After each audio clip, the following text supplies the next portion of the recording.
The Inca Empire controlled more territory than Rome at its peak, built engineering marvels that still baffle scientists today, and created a government system so efficient it managed millions of people without money, markets, or even written records.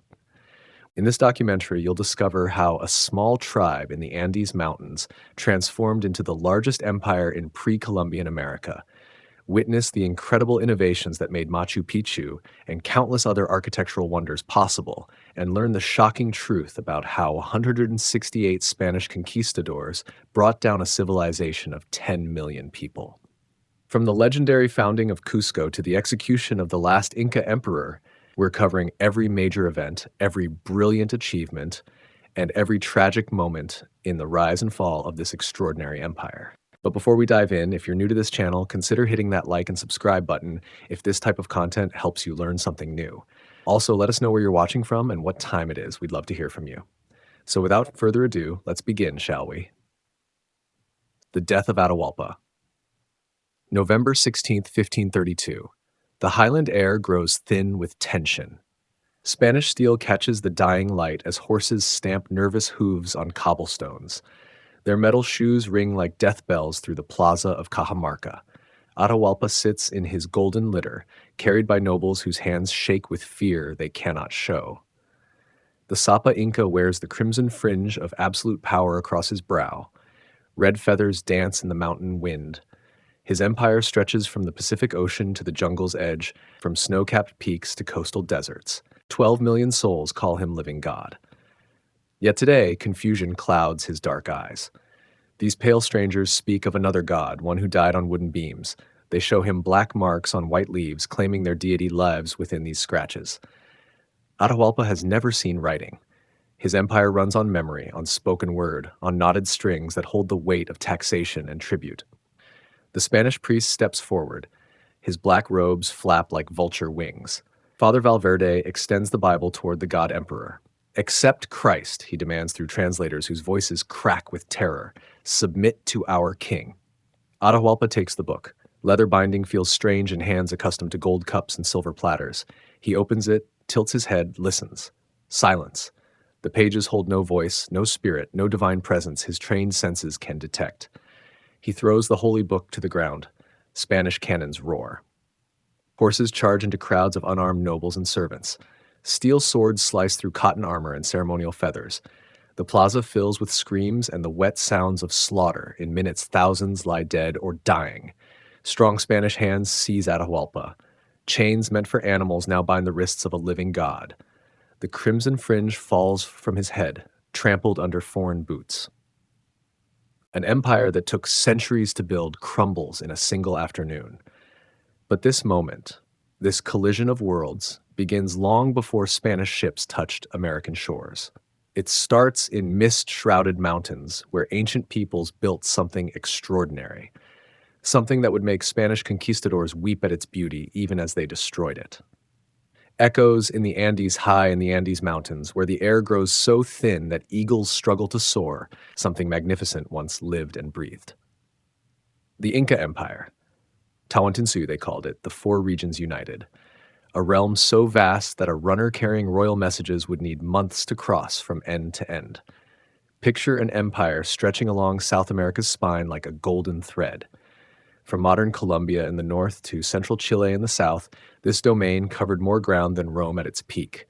Desert coastlines, jungle valleys, mountain peaks that scraped the belly of the sky, all bowed to rulers who claimed descent from the sun itself.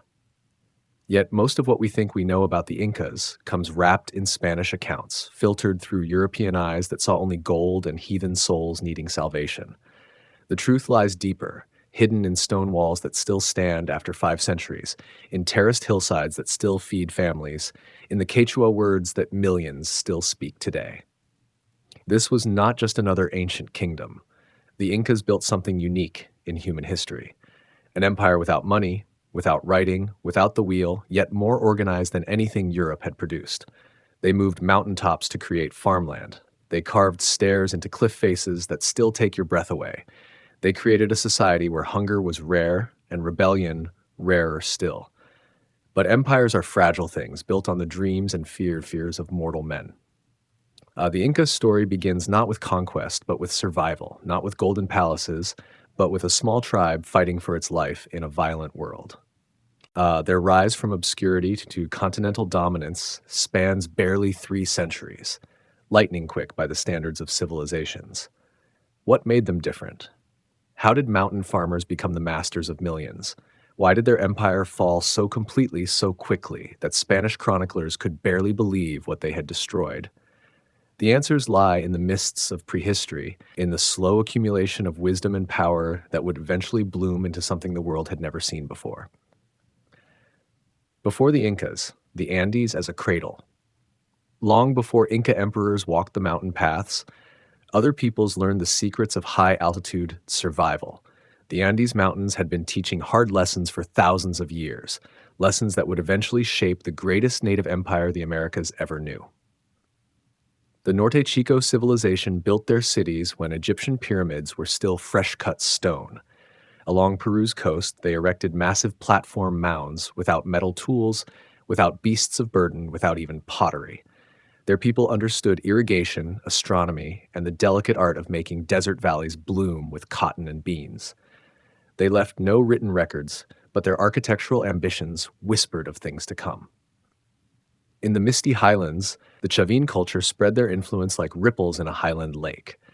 Their priests carved jaguars and serpents into temple walls, creating the first pan-Andean religious symbols. Pilgrims traveled hundreds of miles to worship at Chavin de Huantar, where stone heads jutted from temple walls like sleeping gods. These people mastered goldwork, textile weaving, and the art of uniting diverse communities under shared beliefs. The Moche ruled the northern desert with an iron fist wrapped in golden gloves. Their pottery tells stories of warriors, priests, and rulers who lived lives of impossible luxury.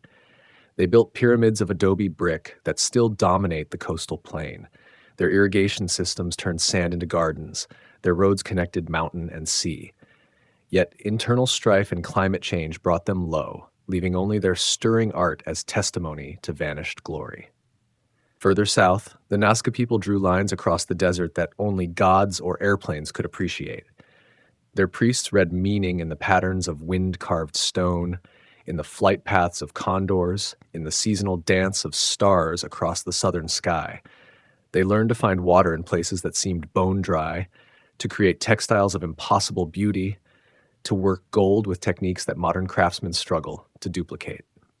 The Wari built the first true Andean empire, spreading their administrative systems across hundreds of miles of mountains and valleys. They created standardized pottery, uniform architectural styles, and trade networks that moved precious goods from jungle to coast.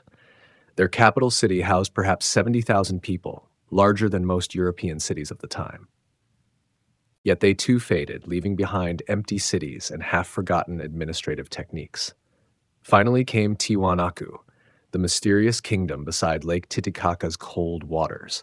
They built with stones so precisely fitted that knife blades cannot slip between them.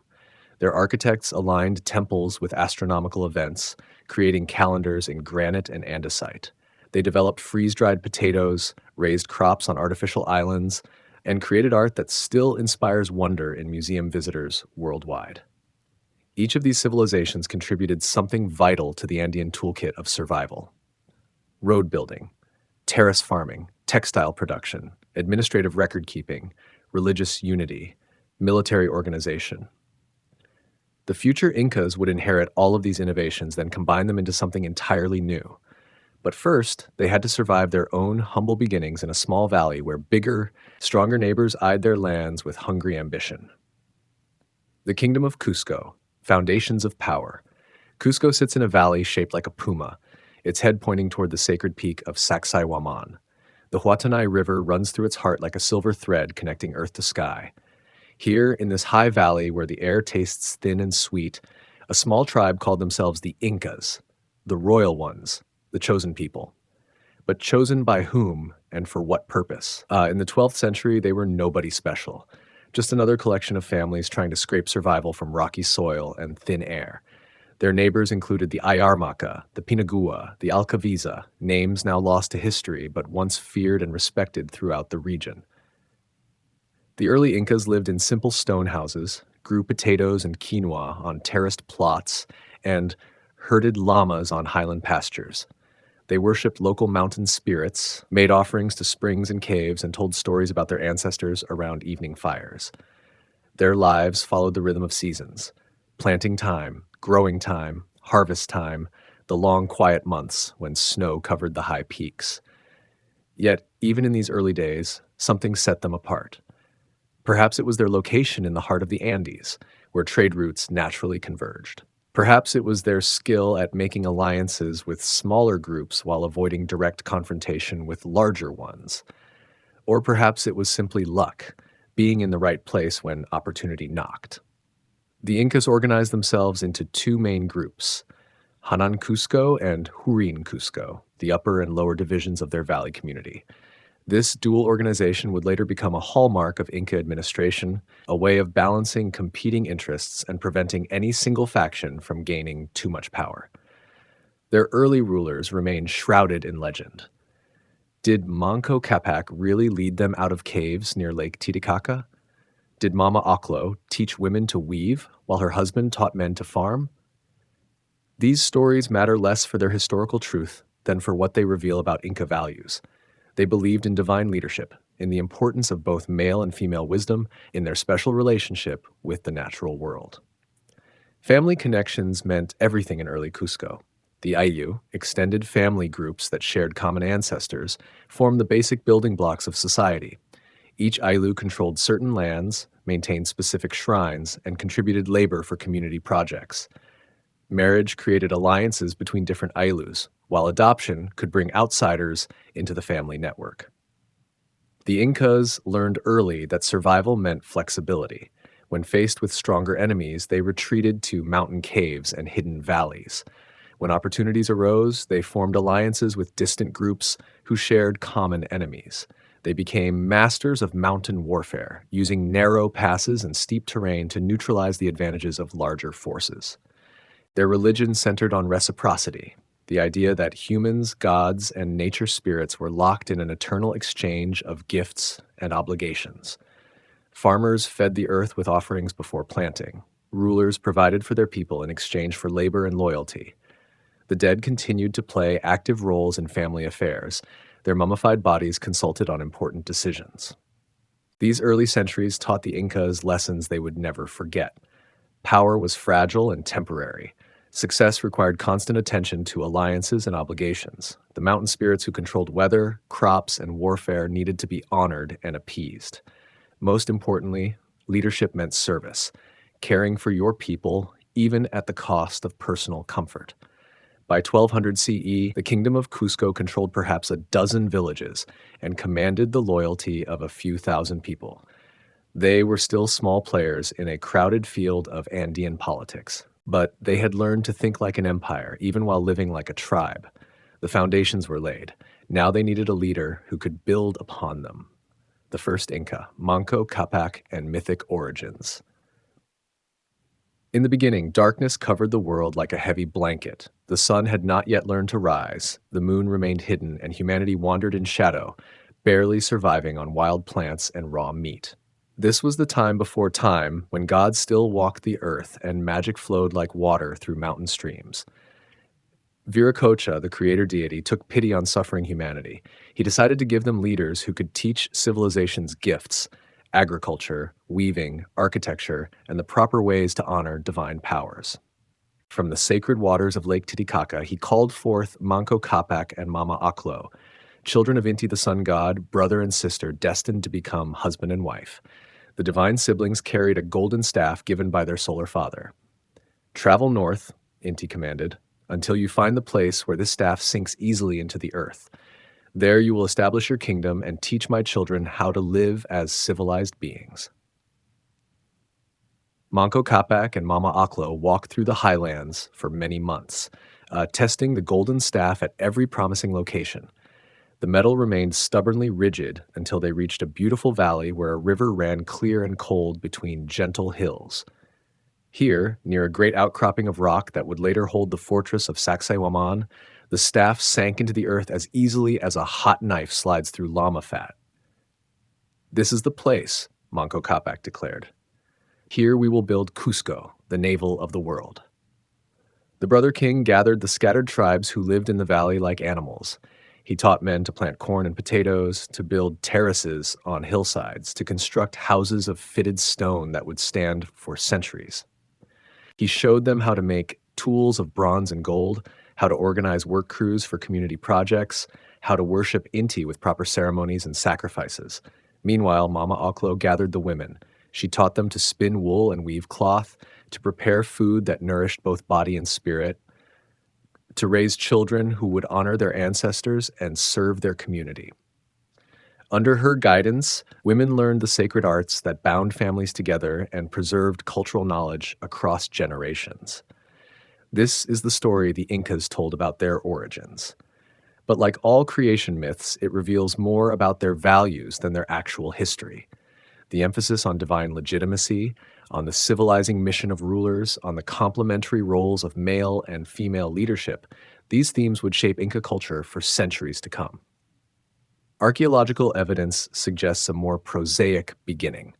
The historical Manco Capac probably lived around 1200 CE, leading one of several small tribes that competed for control of the Cusco Valley. He may have been a particularly successful war leader, or perhaps a skilled diplomat who united fractious communities through marriage alliances and shared religious practices. The golden staff might represent memory of early metallurgy, when the ability to work precious metals gave certain leaders prestige and power. The journey from Lake Titicaca could reflect actual migration patterns as groups moved through the highlands seeking better farmland or fleeing from stronger enemies. But the mythic version carried deeper truths. It established the principle that Inca rulers were divine beings, children of the sun who ruled by cosmic right rather than mere human ambition. It emphasized their role as culture bearers, teachers who lifted humanity from barbarism to civilization. It presented them not as conquerors, but as benefactors, bringing gifts of knowledge and order to chaotic world. Most importantly, it made their story universal. Every culture needed to learn agriculture, architecture, textile production, and religious observance. Every people sought leaders who could provide security and prosperity. The Inca origin myth suggested that Manco Capac and Mama Oclo were not just founders of a particular kingdom, but archetypes of good rulership that applied everywhere. This mythic foundation would prove invaluable during the centuries of expansion that lay ahead. When Inca armies conquered distant territories, they could present themselves not as foreign invaders, but as inheritors of a divine mandate to spread civilization throughout the known world. The small kingdom that Manco Capac established around Cusco would need every advantage it could get. Dangerous neighbors surrounded the valley, and survival would require more than divine ancestry and civilizing missions. Clan politics, early struggles and survival. The Valley of Cusco never knew peace in those early centuries. Every harvest season brought the possibility of raids from jealous neighbors. Every dry spell or late frost could mean starvation for communities living at the edge of survival. The Incas learned to sleep with one ear always listening for the sound of approaching enemies. To the north lived the Ayarmaca people, proud warriors who claimed descent from earlier kingdoms and viewed the Incas as upstart newcomers. Their raids came like summer storms, sudden, violent, devastating. They would sweep down from their mountain strongholds, burn Inca crops, steal their llamas, and vanish back into the high country before effective resistance could be organized. The Alcavisa controlled key mountain passes and demanded tribute from traders moving between highland and lowland regions. They had grown wealthy from this control, wealthy enough to maintain professional warriors and well-fortified hilltop settlements. The Incas needed access to those trade routes, but lacked the military strength to challenge Alcavisa dominance directly. Closer to home, the Panagua people contested every stream, every fertile patch of valley bottom, every stand of timber on the hillsides. Boundaries shifted constantly as families feuded over water rights, grazing lands, and access to sacred sites. Young men from both communities proved their manhood by rustling enemies' livestock or ambushing rival work parties. In this violent world, the Incas survived through cunning rather than strength. They became masters of alliance building, offering their daughters in marriage to seal peace agreements with some neighbors while secretly supporting the enemies of others. They learned when to fight, when to flee, and when to negotiate. Manco Capac's successors, if they existed as historical figures rather than mythic constructs, faced constant challenges to their authority.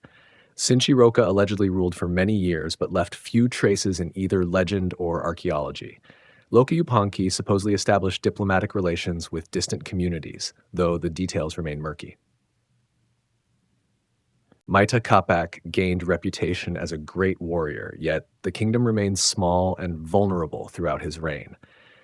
These early rulers had to balance competing demands from within their own community as well as external threats. The Ayllus, extended family groups that formed Cusco's social foundation, each had their own interests, their own traditional lands, their own religious obligations. Successful leadership meant keeping all these factions satisfied while somehow accumulating enough surplus to fund military activities and public works projects. The Incas developed sophisticated systems for managing these internal tensions. They rotated leadership roles among different Ayllus, ensuring that no single family could monopolize power. They created ceremonial positions that provided prestige without real authority, giving ambitious individuals outlets for their energies. They established elaborate gift exchange networks that redistributed wealth and created bonds of mutual obligation.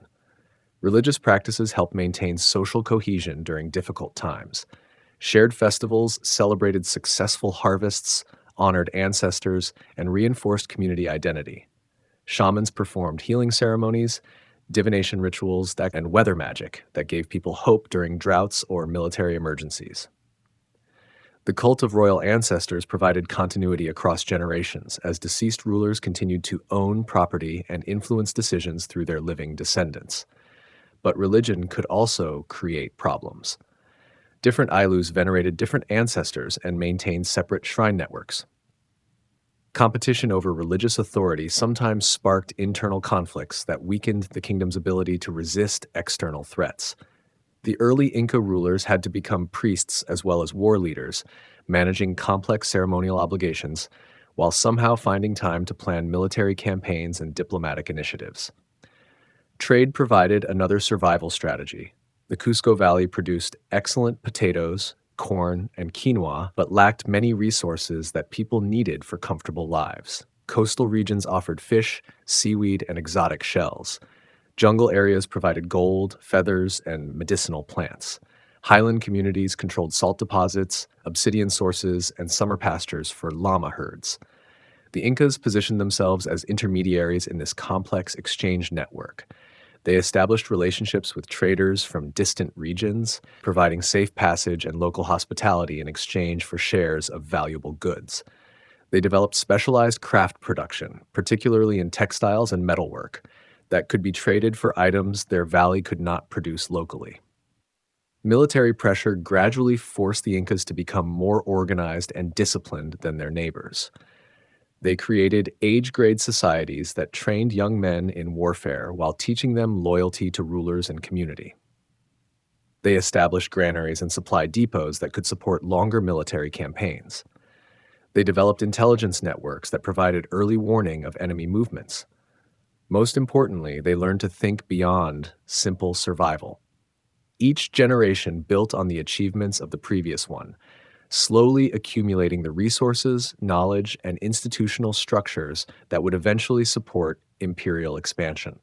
They were preparing for greatness, even while still struggling to control a single mountain valley. Inca Roca to Viracocha, rise of a royal line. Time moves differently in the mountains. Years blend into decades, decades into centuries, while stone walls grow older and more beautiful with each passing season. Between the reign of Maita Capac and the great transformation that would create the Inca Empire, several rulers guided the small kingdom through its formative centuries. Capac Yupanqui, the fifth Inca, supposedly extended the kingdom's influence into neighboring valleys. His name appears in later chronicles as a conqueror, but the reality was probably more modest. Successful raids that brought back llamas and captives, defensive alliances with communities threatened by common enemies, perhaps control over a few additional villages within a day's walk of Cusco. Inca Roca marked a turning point. The sixth ruler, he allegedly established the school system that would train future nobles in statecraft, history, and religious knowledge. Under his guidance, young aristocrats learned to read the quipu, knotted string records that preserved numerical information and possibly narrative accounts. They studied astronomy, agriculture, architecture, and the complex ceremonial obligations that bound rulers to their subjects. More importantly, Inca Roca began the practice of split inheritance that would shape Inca politics for centuries to come. When a ruler died, his title and political authority passed to his designated heir, but his personal property, houses, lands, servants, treasure, remained with his mummy and was managed by his other descendants. This system ensured that deceased rulers maintained active roles in political life while preventing the accumulation of excessive wealth by any single lineage. Yehuar Huacac, the seventh Inca, ruled during a period of external pressure and internal strife. His reign demonstrated the fragility of early Inca power. Enemies could still threaten the capital itself, could still force the royal family to flee to mountain refuges, could still make the kingdom's survival uncertain from year to year. Yet each crisis also provided opportunities to innovate, to experiment with new forms of organization and control. Viracocha Inca assumed power when the kingdom faced its greatest challenge yet. Powerful neighbors had formed coalitions aimed at destroying Cusco once and for all. The Chanca people, in particular, had built a military alliance that threatened to overwhelm all the smaller communities in the region. This was no ordinary raid or seasonal conflict. This was a war for survival. But Viracocha also inherited a kingdom more sophisticated than any his predecessors had ruled. The population had grown, settlements had expanded, agricultural terraces had multiplied across the valley slopes. Craft specialists produced goods of remarkable quality, textiles that rivaled anything made elsewhere in the Andes, metalwork that combined practical utility with aesthetic beauty, pottery that served both daily needs and ceremonial functions. The royal court had developed elaborate protocols that distinguished the Inca nobility from their subjects. Rulers wore distinctive clothing, ate special foods, lived in houses built according to cosmic principles. They married their sisters to preserve the purity of their solar bloodline, consulted their ancestor mummies on important decisions, and maintained their authority through a combination of religious charisma and practical competence. Administrative systems had evolved to manage the kingdom's growing complexity. Officials supervised work crews that built and maintained roads, bridges, and irrigation systems. Tax collectors ensured that each community contributed its fair share of labor and goods to support the royal household and military activities. Messengers carried information and orders throughout the realm using relay stations and standardized reporting procedures. Religious practices had become more elaborate and centralized. The Temple of the Sun in Cusco served as the kingdom's spiritual heart, where priests conducted daily ceremonies to ensure cosmic harmony and agricultural fertility. Local shrines remained important, but they were increasingly integrated into a hierarchical system that reflected the political organization of the state. Military capabilities had expanded beyond simple defensive arrangements. The Incas now maintained professional warrior units, had developed specialized weapons and armor, had established alliances with other communities that could provide additional fighting men when needed. They understood siege warfare, mountain logistics, and the psychological aspects of combat that could turn outnumbered forces into victorious armies. Yet, for all these advances, the kingdom remained vulnerable. It was still just one among many competing powers in a region where warfare was constant and alliances shifted like highland weather. Viracocha Inca ruled a more sophisticated state than his ancestors, but not necessarily a more secure one. The test came when Chanca armies approached Cusco with clear intentions of ending Inca independence forever. This crisis would either destroy the kingdom or transform it into something entirely new. Everything depended on how the royal family responded when faced with existential threat. Viracocha's crisis, the Chanca invasion. The omens were everywhere for those who knew how to read them. Condors circled lower than usual over the valley. Springs that had run clear for generations suddenly turned muddy. The mummified ancestors of the royal lineages spoke in dreams, warning of approaching danger that could end their bloodline forever. From the northwest came disturbing reports. The Chanca Confederation had been growing stronger for decades, absorbing smaller communities through conquest and alliance. Their armies had overrun the Quechua peoples, had broken the power of several minor kingdoms, had established themselves as the dominant force in a region that stretched from mountain peaks to jungle foothills. Now, Chanca ambitions turned toward Cusco, the fertile valley, the strategic location, the growing wealth of the Inca kingdom, all attracted their hungry attention. But this was more than simple conquest. The Chancas intended to establish themselves as the new masters of the Central Andes, and that meant eliminating potential rivals completely. Their confederation was everything the Inca kingdom was not. Where the Incas relied on careful diplomacy and gradual expansion, the Chancas preferred overwhelming force and rapid conquest. Where the Incas integrated conquered peoples through marriage and adoption, the Chancas imposed their will through terror and subjugation. Where the Incas governed through reciprocal obligations, the Chancas ruled through naked power. Viracocha Inca faced a crisis that would define his reign and possibly end his dynasty. Intelligence reports described Chanca armies larger than anything the Incas had ever confronted. Their warriors carried bronze weapons, wore quilted armor, and fought with a ferocity that had broken stronger kingdoms than Cusco. Their shamans claimed that victory was divinely ordained, that the time had come for Chanca dominance throughout the known world. The Inca response revealed deep divisions within the royal family and the noble councils. Some advisors urged immediate flight to mountain refuges, where the small kingdom could survive as scattered communities until the storm passed. Others advocated for diplomatic solutions, tribute payments, territorial concessions, perhaps junior partnership in the Chanca Confederation. Viracocha himself seemed paralyzed by the magnitude of the threat. This elderly ruler, who had guided the kingdom through decades of gradual growth and consolidation, could not adapt quickly enough to face an enemy unlike any his people had encountered before. He ordered defensive preparations, but made no commitment to fight or flee. As Chanca scouts appeared on the surrounding hilltops, panic spread through Cusco. Families buried their most precious possessions, prepared to abandon their homes, looked to their leaders for decisive action that never came. The royal court that had seemed so sophisticated and well organized during peaceful times proved unable to respond effectively to military emergency. The crisis deepened when advanced Chanca forces actually entered the valley. They burned outlying settlements, captured livestock, took prisoners who could provide intelligence about Inca defenses.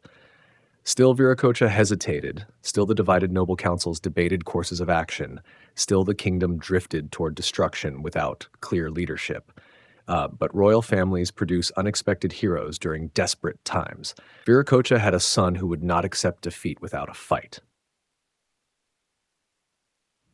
Prince Kusi Yupanqui had grown up hearing stories of divine ancestry and cosmic destiny. He had been trained in warfare, diplomacy, and religious observance. Most importantly, he possessed something his father lacked: the absolute conviction that the Inca bloodline was too sacred to surrender to barbarian conquerors. When Viracocha finally decided to flee Cusco and establish a government in exile, Kusi Yupanqui refused to go. He would stay in the capital, rally whatever forces he could gather, and make the Chancas pay dearly for their victory. If he died in the attempt, at least he would die as an Inca should, fighting for his people and his ancestors. This decision split the kingdom at its moment of greatest peril. Some nobles followed Viracocha into exile, believing that discretion was the better part of valor. Others remained with the prince, willing to risk everything on one desperate gamble. The carefully constructed unity that had taken generations to build fragmented just when it was needed most. Yet sometimes fragmentation creates new possibilities. Freed from his father's cautious approach, Kusi Yupanqui could experiment with radical solutions that conventional wisdom would have rejected. He could appeal directly to common people who had been excluded from elite decision-making. He could abandon traditional protocols and create new forms of leadership suitable for extraordinary circumstances. The young prince, who would soon take the name Pachacuti, Earthshaker, Transformer of the World, was about to discover just how much he could accomplish when everything seemed lost. Pachacuti's coup. The empire is born. In the hour before dawn, when mountain peaks catch the first hint of sunlight while valleys still sleep in shadow, Kusiyupanqui knelt before the sacred stones of his ancestors. The mummified kings sat in their niches, wrapped in the finest textiles, surrounded by golden cups and silver ornaments that caught the flickering light of oil lamps. "Great fathers," he whispered, "grant me your strength. Grant me your wisdom. Help me save our people from extinction." The response came not in words but in visions. The prince saw armies marching in perfect formation, saw cities rising from jungle and desert, saw roads stretching across impossible distances. He saw himself wearing the crimson fringe of absolute authority, ruling an empire that stretched beyond the horizon. Most importantly, he saw the Chanca armies broken and scattered, their threat ended forever. When dawn finally broke over Cusco, a transformed man emerged from the ancestral shrine. Kusi Yupanqui had entered as a desperate prince facing certain defeat. He came out as Pachacuti, the chosen instrument of divine will, ready to reshape the world according to cosmic design. His first challenge was purely practical, finding an army to fight the approaching Chancas. The noble families had fled with Viracocha or were hiding in their country estates. The professional warriors had scattered when royal leadership collapsed. The common people were preparing to submit to new masters rather than die in hopeless resistance. But Pachacuti understood something about human nature that his father had forgotten. People will follow leaders who project absolute confidence, especially when conventional authority has obviously failed. He didn't ask for volunteers, he commanded them to follow. He didn't plead for support, he demanded it as divine right. Young men responded to his call because he offered them something precious, the chance to be heroes in a story worth telling. Farm workers and artisans, herders and traders, even slaves and outcasts, all could participate in defending their homeland against foreign conquest. All could earn glory and honor that would make their descendants proud. The army that Pachacuti assembled was unlike anything seen before in the Andes.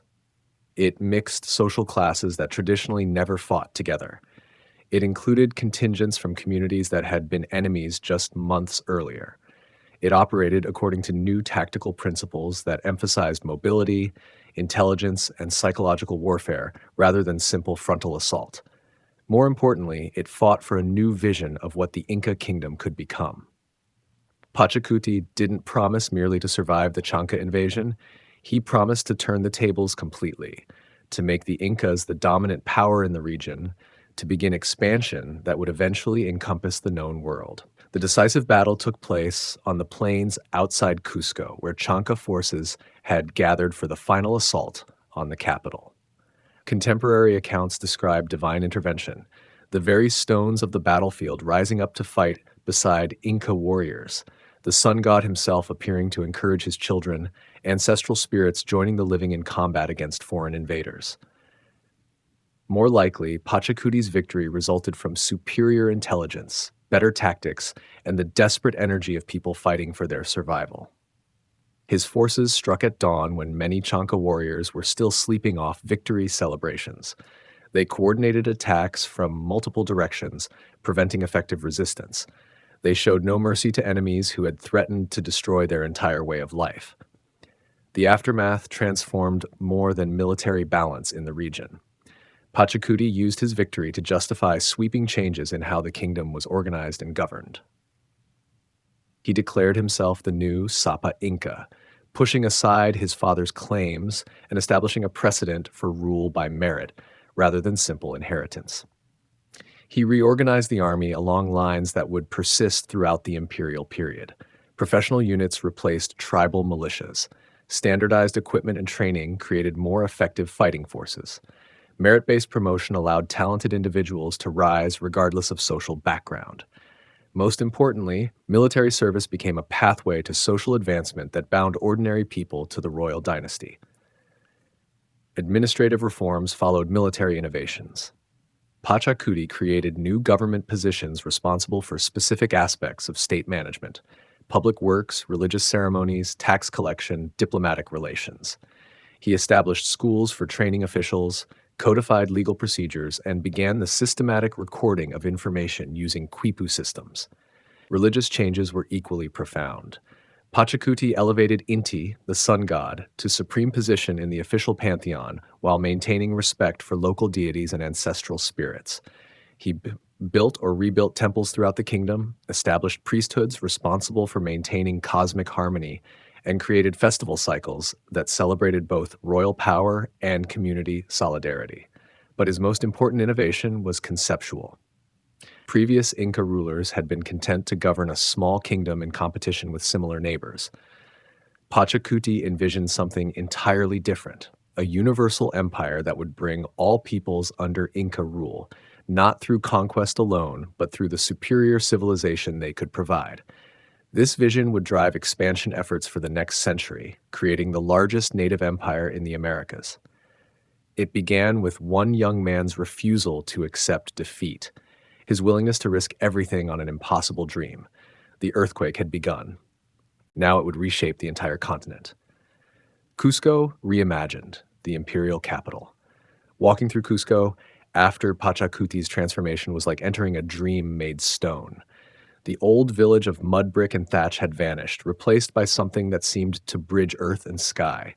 Massive walls of perfectly fitted granite rose along streets that followed the sacred geometry of constellations. Every corner, every plaza, every doorway had been designed according to principles that made the city itself a temple to cosmic order. The emperor approached urban planning the way master weavers approach their finest textiles, every thread in its proper place, every pattern serving the greater design. He divided the city into 4 sectors corresponding to the 4 directions of the empire, each populated by representatives from those regions. Hanan Cusco housed the upper division of nobility, while Hurin Cusco accommodated the lower division. This physical arrangement made social hierarchy visible in stone and space. At the city's heart lay the Coricancha, the Temple of the Sun, rebuilt in gold and silver that caught sunlight like captured fire.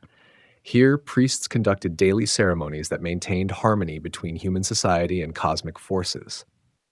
The temple's walls were lined with sheets of precious metal, its courtyards filled with life-sized golden replicas of corn plants, llamas, and human figures.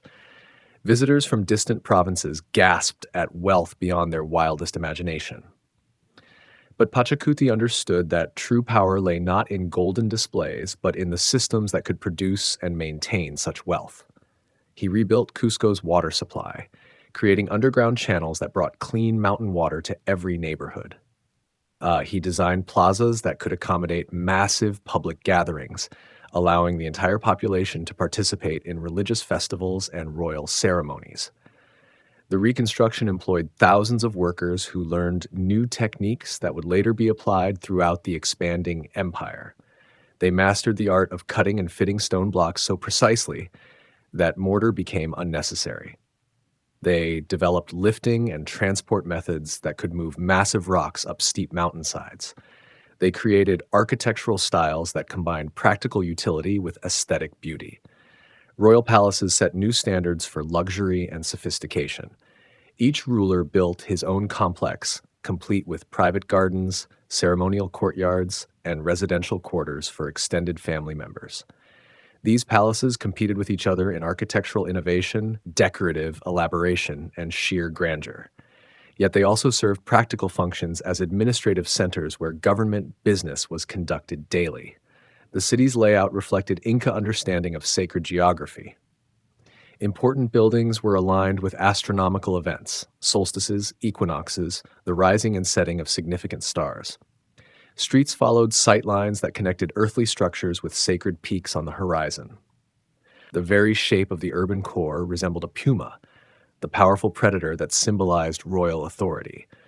Common people benefited from the reconstruction as much as nobles did.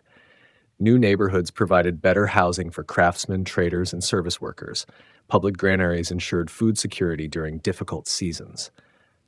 Market areas facilitated commerce between highland and lowland products. Workshops produced goods that raised living standards throughout the region. The transformation served important political purposes as well. Conquered peoples visiting Cusco could see for themselves the superior civilization they were joining. The city's magnificence made Inca claims of divine authority seem credible. Its complexity demonstrated administrative capabilities that could govern vast territories effectively. But perhaps most importantly, the rebuilt capital created a model for future urban development throughout the empire.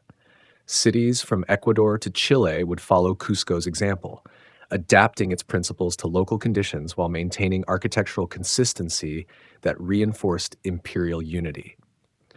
Pachacuti had created more than a beautiful city. He had established the visual vocabulary of empire. Every stone spoke of Inca power, every plaza proclaimed their cosmic authority, every temple demonstrated their special relationship with divine forces that controlled human destiny. The mountain village had become the center of the world.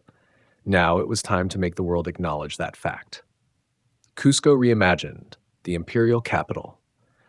The fortress of Sacsayhuaman crowned the hill above Cusco like a stone giant guarding the valley below. Its massive walls zigzagged across the landscape in patterns that mimicked lightning bolts or serpent scales, depending on how sunlight struck the carefully fitted blocks. Some stones weighed more than 100 tons, yet they had been carved and positioned with mathematical precision that modern engineers still struggle to understand.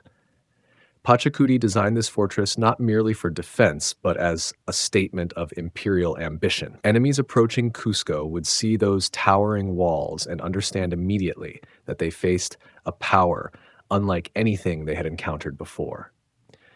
The very stones seemed to proclaim that the Incas possessed knowledge and capabilities that bordered on the supernatural. The fortress served practical purposes as well. Its massive storage chambers could feed the capital during siege conditions. Its elevated position provided early warning of approaching enemies. Its design incorporated multiple defensive lines that could channel attackers into killing fields where Inca advantages in weapons and training would prove decisive.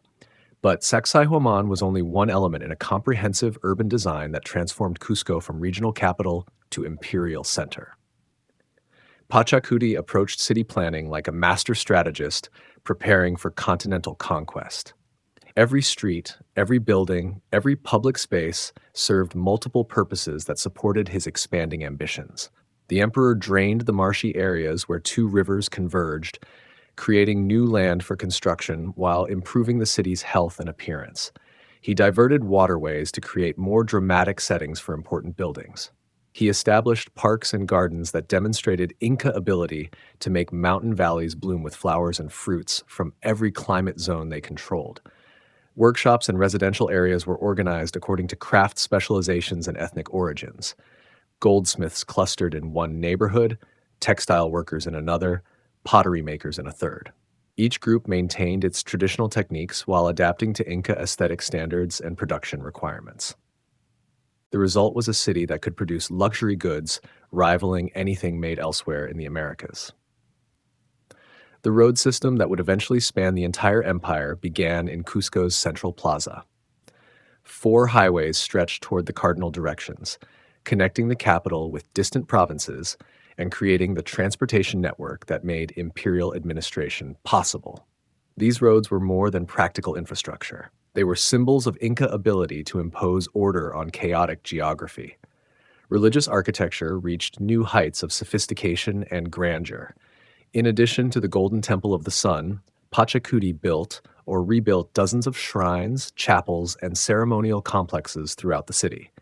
Each served specific functions in the elaborate ritual calendar that governed Inca spiritual life. Together, they created sacred landscape that made everyday activities feel connected to cosmic purposes. The reconstruction required unprecedented mobilization of human and material resources. Work crews included craftsmen from conquered territories who brought their local techniques and artistic traditions to imperial projects. Transport teams moved building materials from quarries located hundreds of miles away. Engineers solved logistical problems that would challenge modern construction companies. This massive effort also served as training ground for the administrative systems that would govern the growing empire. Officials learned to coordinate complex projects involving thousands of workers.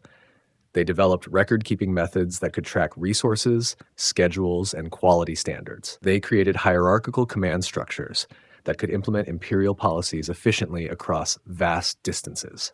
The completed transformation amazed visitors from throughout the Andes. Diplomatic missions, trade delegations, and royal hostages brought back stories of Cusco's magnificence to their home communities. These accounts helped establish Inca reputation for superior civilization that made conquest seem like opportunity rather than catastrophe for many subject peoples. Yet, the rebuilt capital served its most important function simply by existing. Every day, thousands of people living and working in Cusco could see evidence of what Inca leadership could accomplish. They experienced firsthand the prosperity, security, and cultural richness that imperial membership could provide. They became living advertisements for the system they served. The city that emerged from Pachacuti's vision would survive conquest, colonization, earthquake, and neglect. 5 centuries later, tourists still marvel at walls that seem to grow from living rock, at temple foundations that demonstrate mastery of stoneworking techniques that died with their creators, at urban layouts that reflect sophisticated understanding of engineering, astronomy, and social organization. Pachacuti had built more than a capital. He had created a monument to imperial possibility that would inspire and intimidate for generations to come. Military machine, conquest as statecraft war, for the Incas was never simply about violence. It was theater, diplomacy, engineering, and religious ceremony all woven together into a complex performance designed to achieve political goals with minimum bloodshed. Pachacuti understood that true conquest meant winning hearts and minds, not just battles on highland plains. The transformation began with how Inca armies looked and moved. Gone were the irregular bands of tribal warriors that had defended Cusco against the Chancas. In their place marched disciplined units wearing standardized uniforms, quilted cotton armor dyed in regional colors, bronze helmets that caught sunlight like mirrors, feathered standards that proclaimed their origins and loyalties. These soldiers carried weapons designed for efficiency rather than individual glory. Bronze-headed spears with wooden shafts cut from highland forests, stone-headed clubs that could crush skulls or wooden shields with equal effectiveness. Slings made from llama wool that could drive stones through enemy armor at remarkable distances. Star-headed maces that delivered devastating blows in close combat. But the most important weapon in the Inca arsenal was information. Advanced scouts spent months in target territories, mapping trails and mountain passes, identifying sources of food and water, assessing local political divisions that could be exploited. They learned which communities felt oppressed by current rulers, which noble families nursed grievances against their overlords, which religious groups might welcome new spiritual leadership. Psychological warfare began long before armies came into contact. Inca diplomats arrived at enemy capitals bearing gifts and reasonable proposals for peaceful submission. They described the benefits of imperial membership: protection from raiders, access to trade networks, participation in the great project of Andean unification. They painted vivid pictures of the alternative: total destruction for those foolish enough to resist divine will. When diplomacy failed, the Incas deployed terror with scientific precision. They would select one community for complete destruction, ensuring that neighboring groups understood exactly what resistance would cost them. Every building burned, every field salted, every inhabitant killed or enslaved. The message was clear and unmistakable: submit or perish. Yet they also demonstrated magnanimity toward those who yielded gracefully. Cooperative leaders retained their positions under Inca oversight. Local customs and religious practices continued largely unchanged. Tribute demands remained reasonable, often less burdensome than what previous rulers had extracted. The Incas wanted to be seen as liberators rather than conquerors.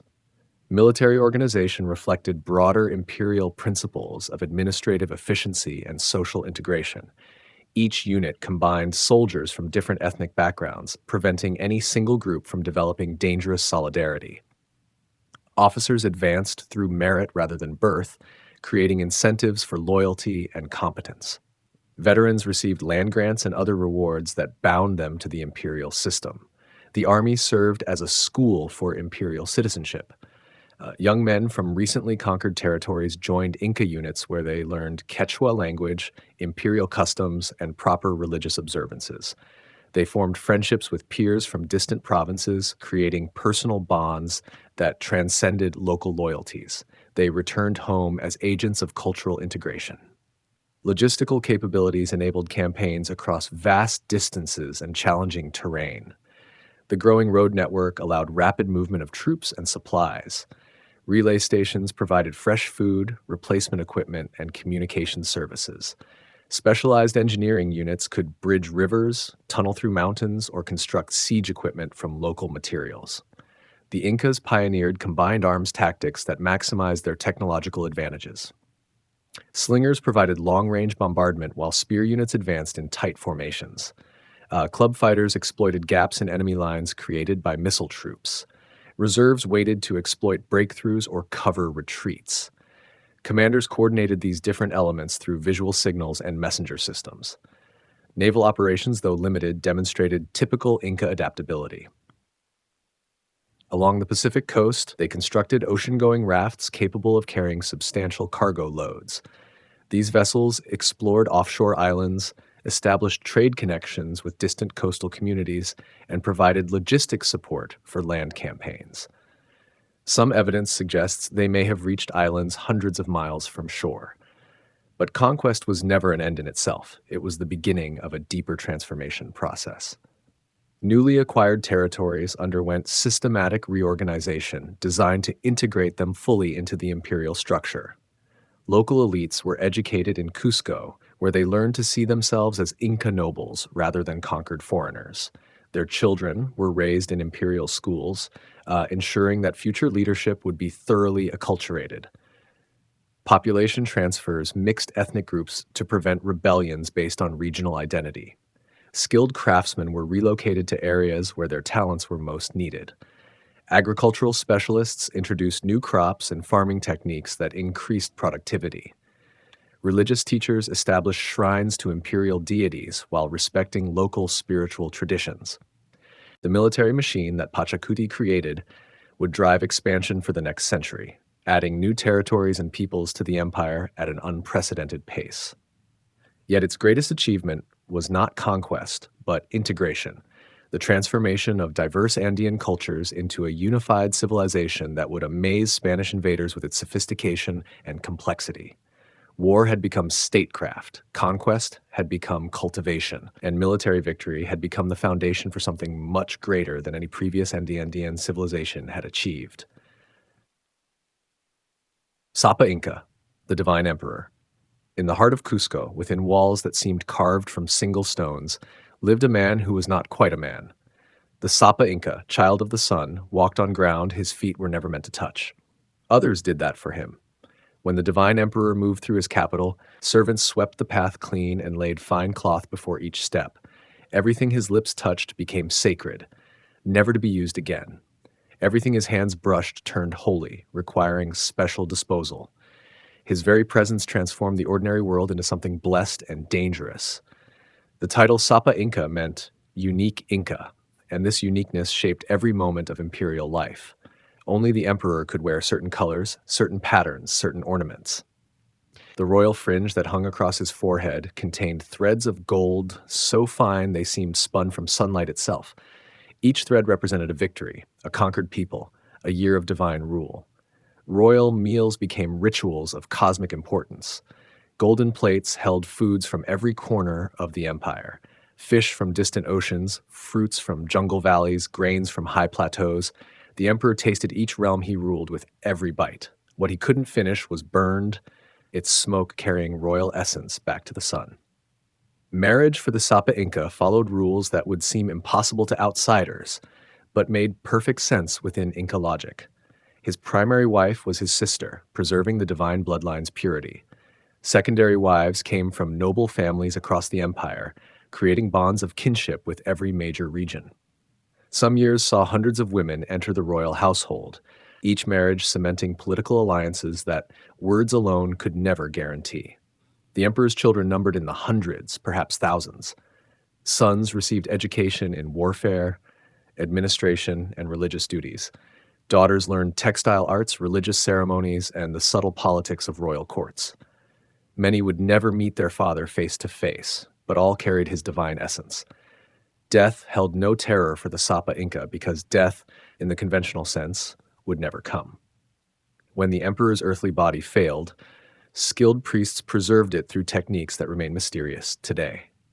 The mummy continued to own property, receive meals, attend ceremonies. In many ways, dead emperors wielded more influence than living ones. Living emperors faced the strange challenge of ruling alongside their predecessors. Each royal mummy maintained its own court, its own servants, its own political interests. Decisions affecting the empire required consultation with these preserved rulers, their wishes interpreted by priests who claimed direct communication with the dead.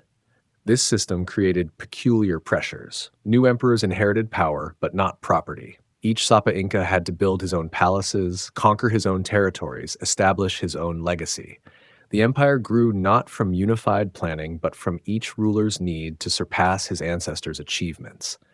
Religious duties consumed much of the emperor's time.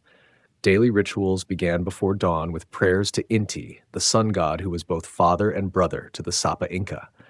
Throughout the day, ceremonies marked the sun's journey across the sky. Major festivals required the emperor's personal participation, sometimes lasting weeks. The emperor's word carried the force of natural law. His commands could redirect rivers, move populations, or transform landscapes. When he declared certain mountains sacred, they became sacred. When he ordered new cities built, they rose from empty valleys. His will shaped reality itself, yet this divine power came with isolation that few could imagine. The emperor touched no common objects, spoke to no ordinary people directly, experienced no casual human contact. Intermediaries handled all communication. Special servants attended to every need. Even his closest advisors approached through elaborate protocols. Royal education began in early childhood with lessons in imperial history, religious doctrine, and the responsibilities of divine rule. Young princes learned to see themselves as channels between the human and divine worlds, responsible for maintaining cosmic balance. The weight of this responsibility crushed some, elevated others to greatness. The emperor's clothing told stories of conquest and divine favor.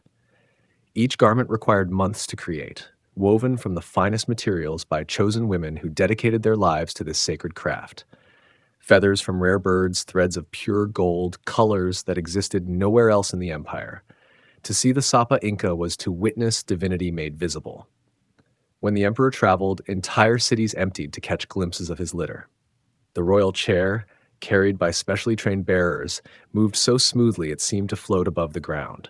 Crowds pressed forward hoping to receive the blessing of his presence, then dispersed to tell their children they had seen a god walking among mortals. Religion of the sun, gods, rituals, and human offerings. High above Cusco, as dawn painted the peaks gold, priests climbed stone steps worn smooth by countless feet.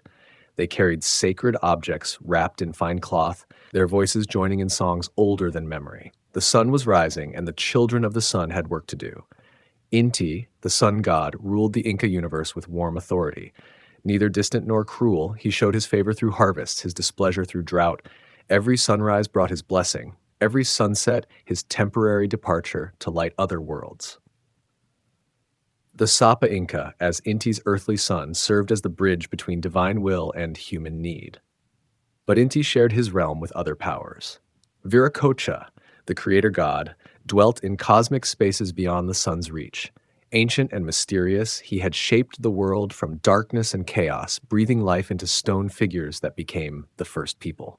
His worship required deeper understanding, longer preparation, more subtle ceremonies. Mama Quila, the moon goddess, governed women's lives and silver's secret properties. Her cycles marked time for planting and harvest, for ceremonies and celebrations. When eclipses darkened her face, the entire empire held its breath, fearing cosmic disaster. Children born during eclipses received special attention, marked by divine mystery from their first breath. The mountains themselves were gods. Each peak had its own personality, its own desires, its own relationship with human communities below. Apu, the mountain spirits, controlled weather, water, and the success of crops planted on their slopes.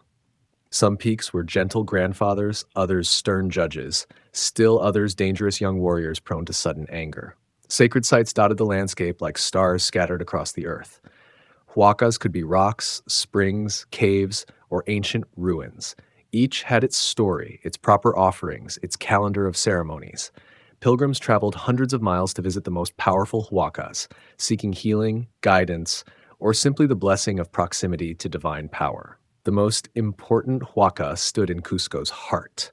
The Corticancha, the golden enclosure, contained temples to every major god in the Inca pantheon. Walls covered in sheets of gold reflected candlelight in patterns that seemed to move with divine life.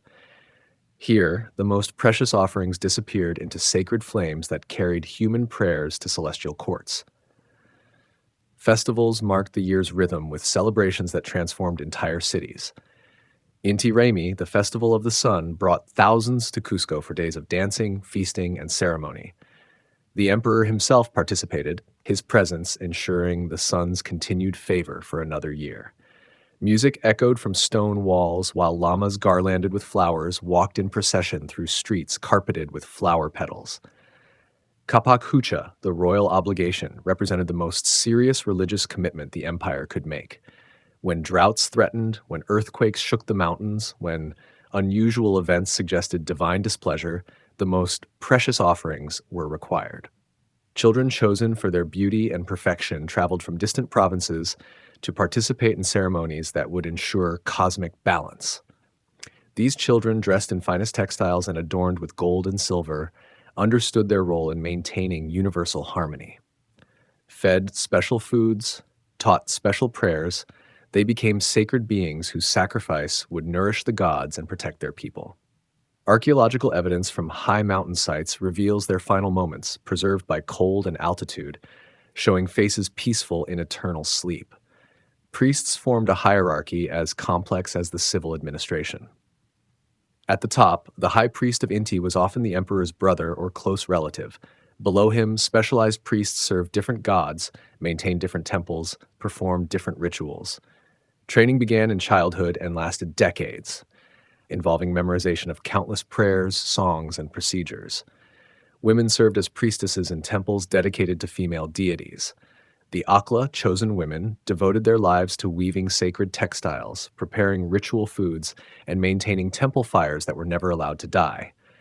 Some became wives of gods, their virginity preserved as a form of offering.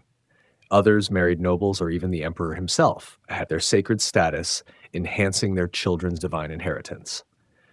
Divination played a crucial role in religious practice. Priests read patterns in coca leaves, the flight of birds, the shape of flames, the arrangement of scattered corn kernels.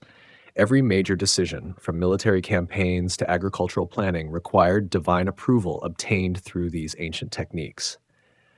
The calendar itself was sacred, dividing the year into months that corresponded to agricultural and ceremonial cycles. Each month had its proper rituals, its required offerings, its particular relationship with divine forces. Time was not neutral, but charged with spiritual significance that shaped every aspect of daily life. Confession allowed ordinary people to maintain proper relationships with the gods. Sins confessed to priests and expiated through ritual could be forgiven, restoring the spiritual balance necessary for personal and communal prosperity.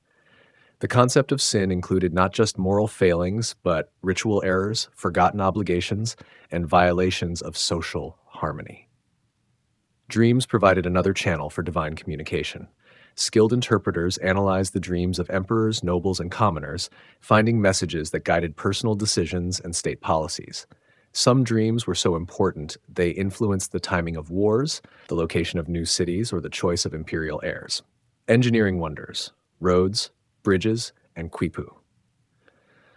Across landscapes that would challenge modern engineers, ancient roads carved perfect lines through impossible terrain.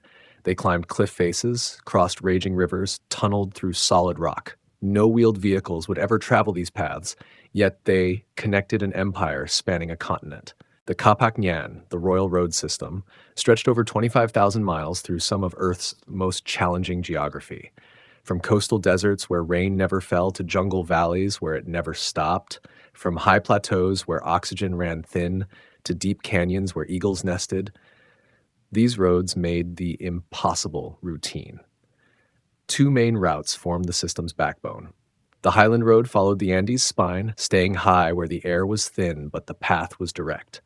The The coastal road hugged the Pacific shore, crossing desert expanses where ancient engineers built walls to prevent sand from burying the pathway. Between these arteries, countless smaller roads created networks that touched every settlement of importance.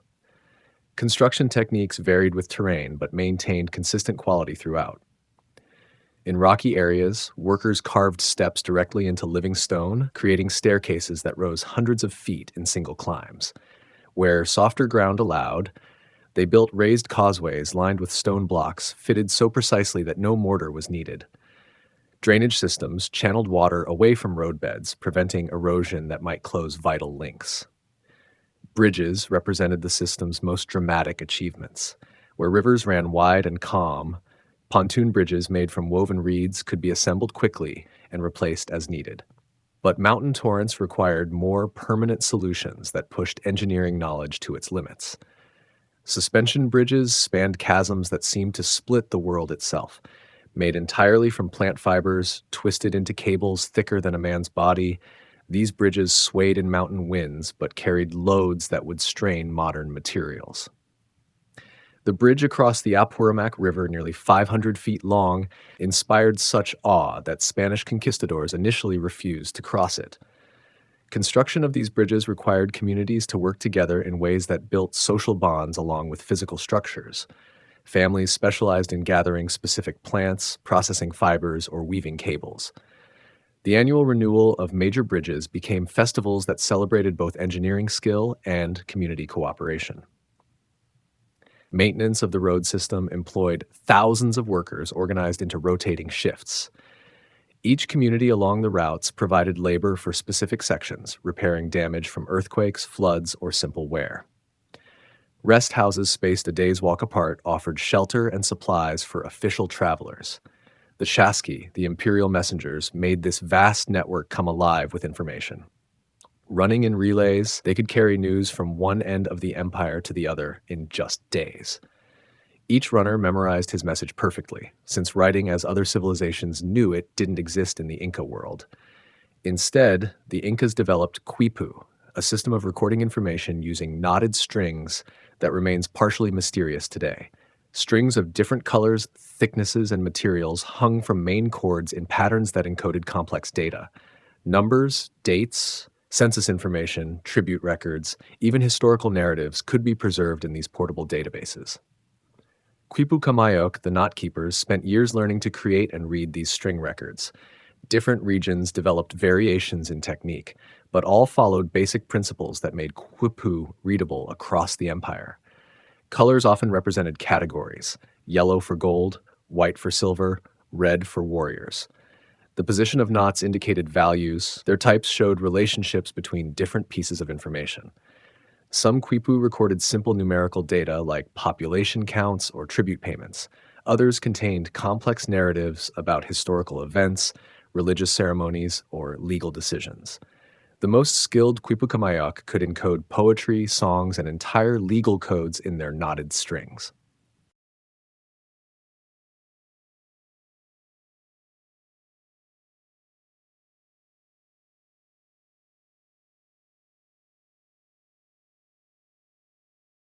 Storehouses built along the road system created an economic network that could support armies, feed refugees, or supply emergency relief. These kolkas, constructed with advanced ventilation and pest control, preserved food for years without spoilage.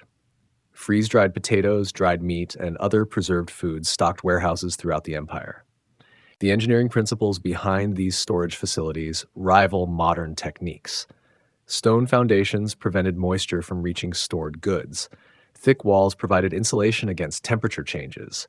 Carefully designed openings created air circulation that prevented mold and discouraged insects. Some storehouses maintained consistent internal temperatures despite extreme external variations. Terracing systems turned steep mountainsides into productive farmland, creating agricultural capacity that fed millions. These Andeans required precise calculation of water flow, soil retention, and crop rotation. Some terraces built during Inca times remain productive today, testament to engineering knowledge that understood both immediate needs and long-term sustainability. Irrigation networks channeled water from high mountain sources to fields hundreds of miles away.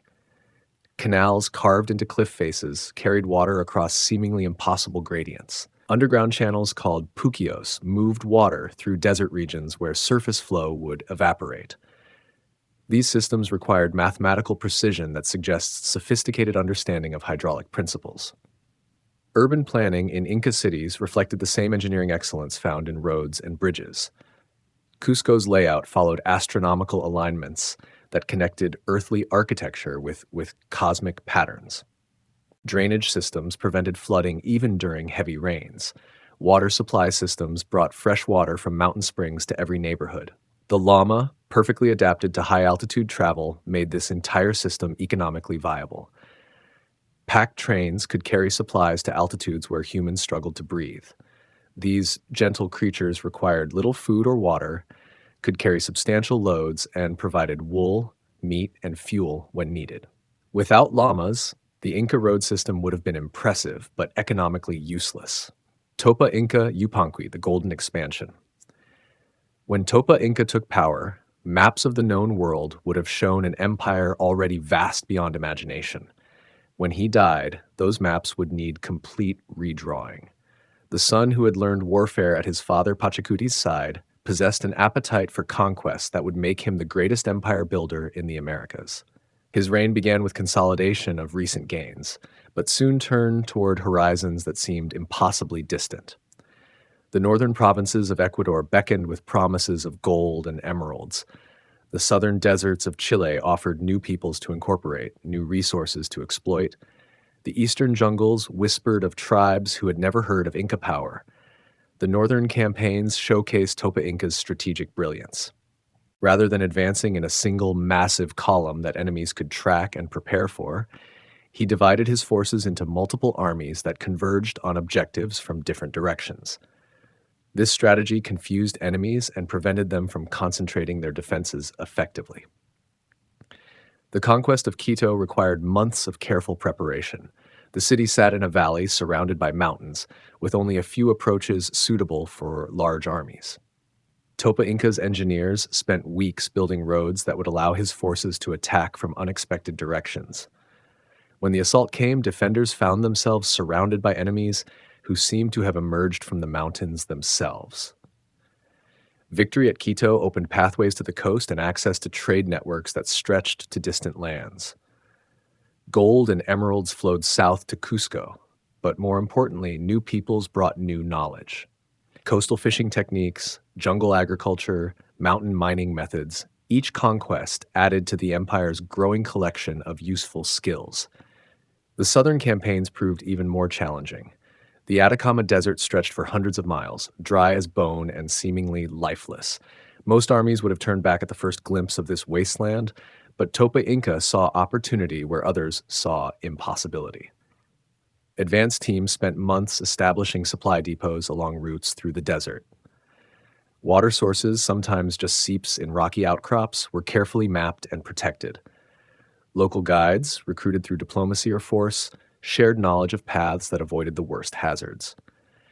When the main army finally crossed the Atacama, it moved like a well-supplied expedition rather than desperate refugees. Llama trains carried water in specially designed containers. Dried foods provided nutrition without requiring cooking. The emperor himself endured the same hardships as his soldiers, building loyalty that would prove invaluable in future campaigns. Chile's Central Valley offered rich rewards for these efforts.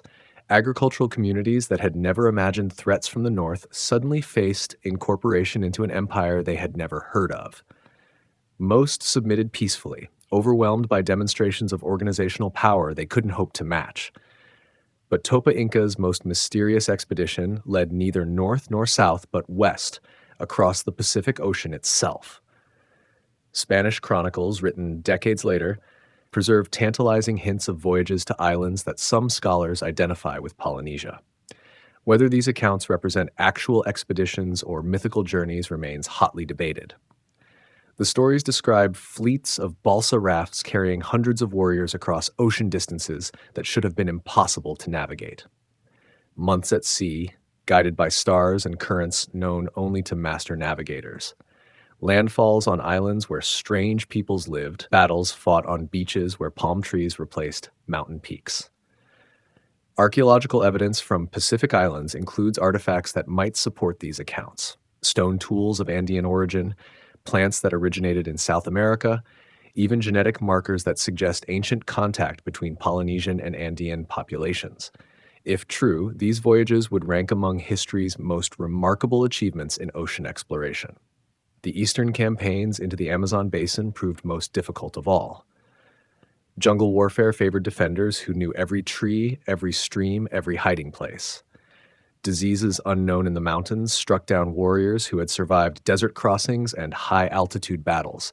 Supply lines stretched beyond reasonable limits through terrain that seemed designed to frustrate every military operation. Yet even here, Topa Inca achieved partial success.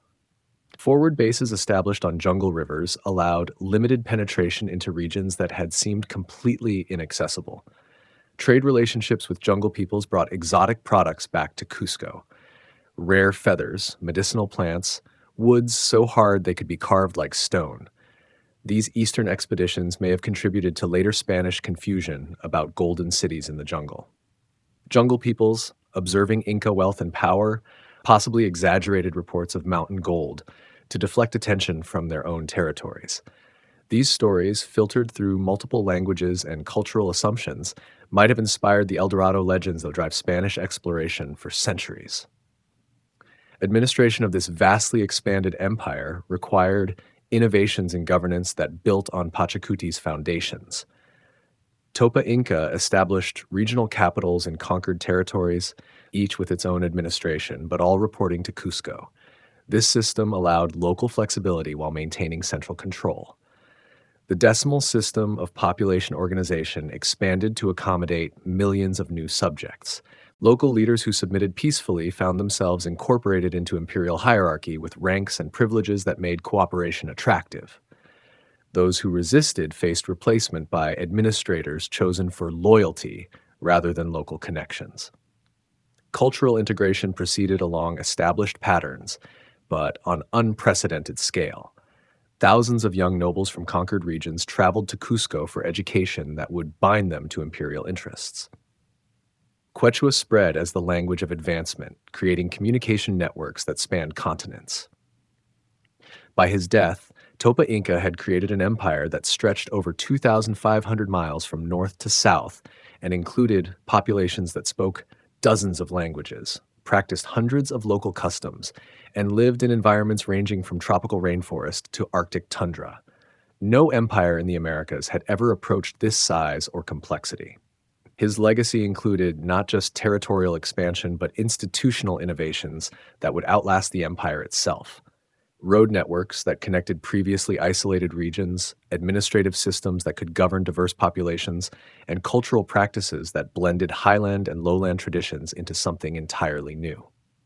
The ALU system: socialism, slavery, or both. In mountain villages where morning mist clung to terraced fields, families woke to rhythms older than the empire itself.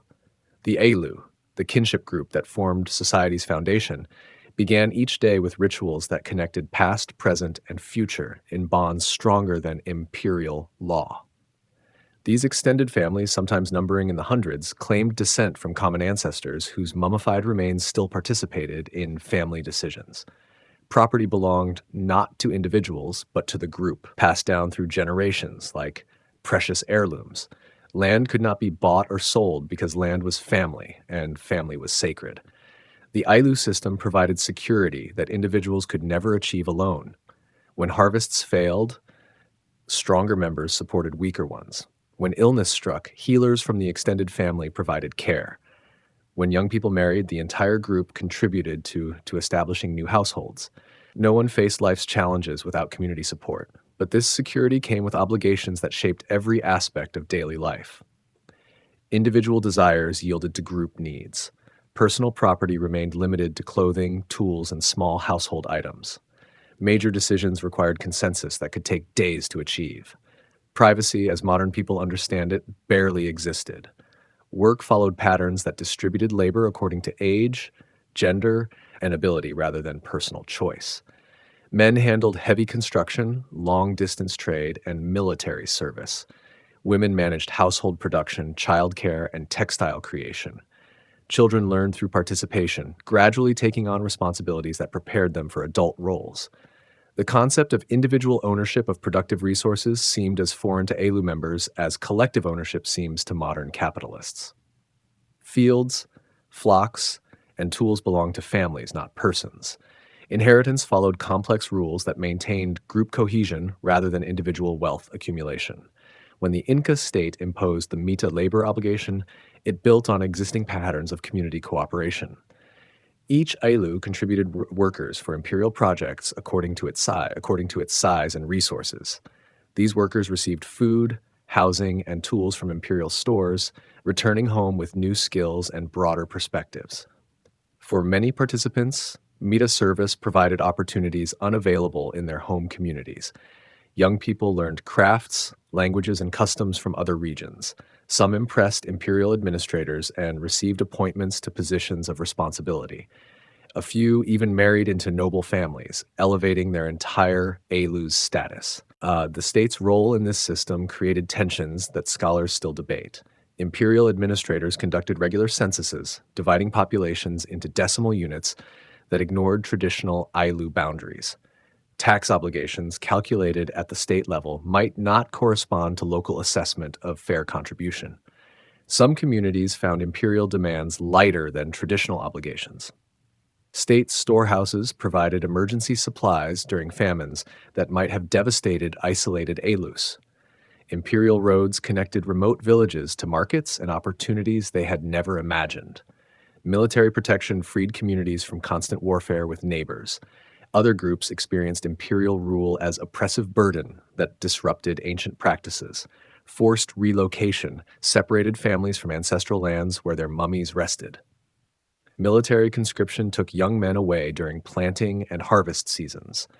Religious obligations required participation in ceremonies that conflicted with local beliefs. The redistribution system that impressed later observers operated primarily at the state rather than local level. Imperial storehouses collected surplus production from prosperous regions and redistributed it to areas affected by drought, earthquake, or military campaigns. This system prevented famines that might have killed thousands, but it also removed local control over surplus that communities had produced. Land tenure remained complex throughout the empire. In theory, all land belonged to the emperor as representative of the sun god. In practice, Alus maintained traditional use rights to territories they had occupied for generations.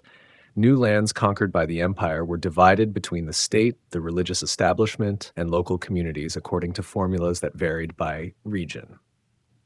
The question of whether this system constituted socialism, slavery, or something else entirely depends largely on perspective and definition. Ailu members enjoyed security and community support that many modern people would envy, but they also lived with restrictions on individual freedom that would seem intolerable today.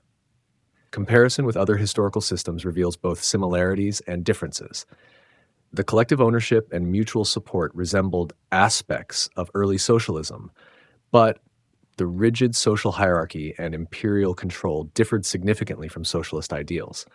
The labor obligations and restricted mobility resembled slavery, but the reciprocal nature of obligations and the absence of commodity exchange made it unlike classical slave systems. Perhaps the most accurate description would emphasize the system's unique adaptation to Andean environmental and cultural conditions. High-altitude agriculture required cooperation that individual farming could not provide. Kinship networks offered insurance against disasters that could devastate nuclear families.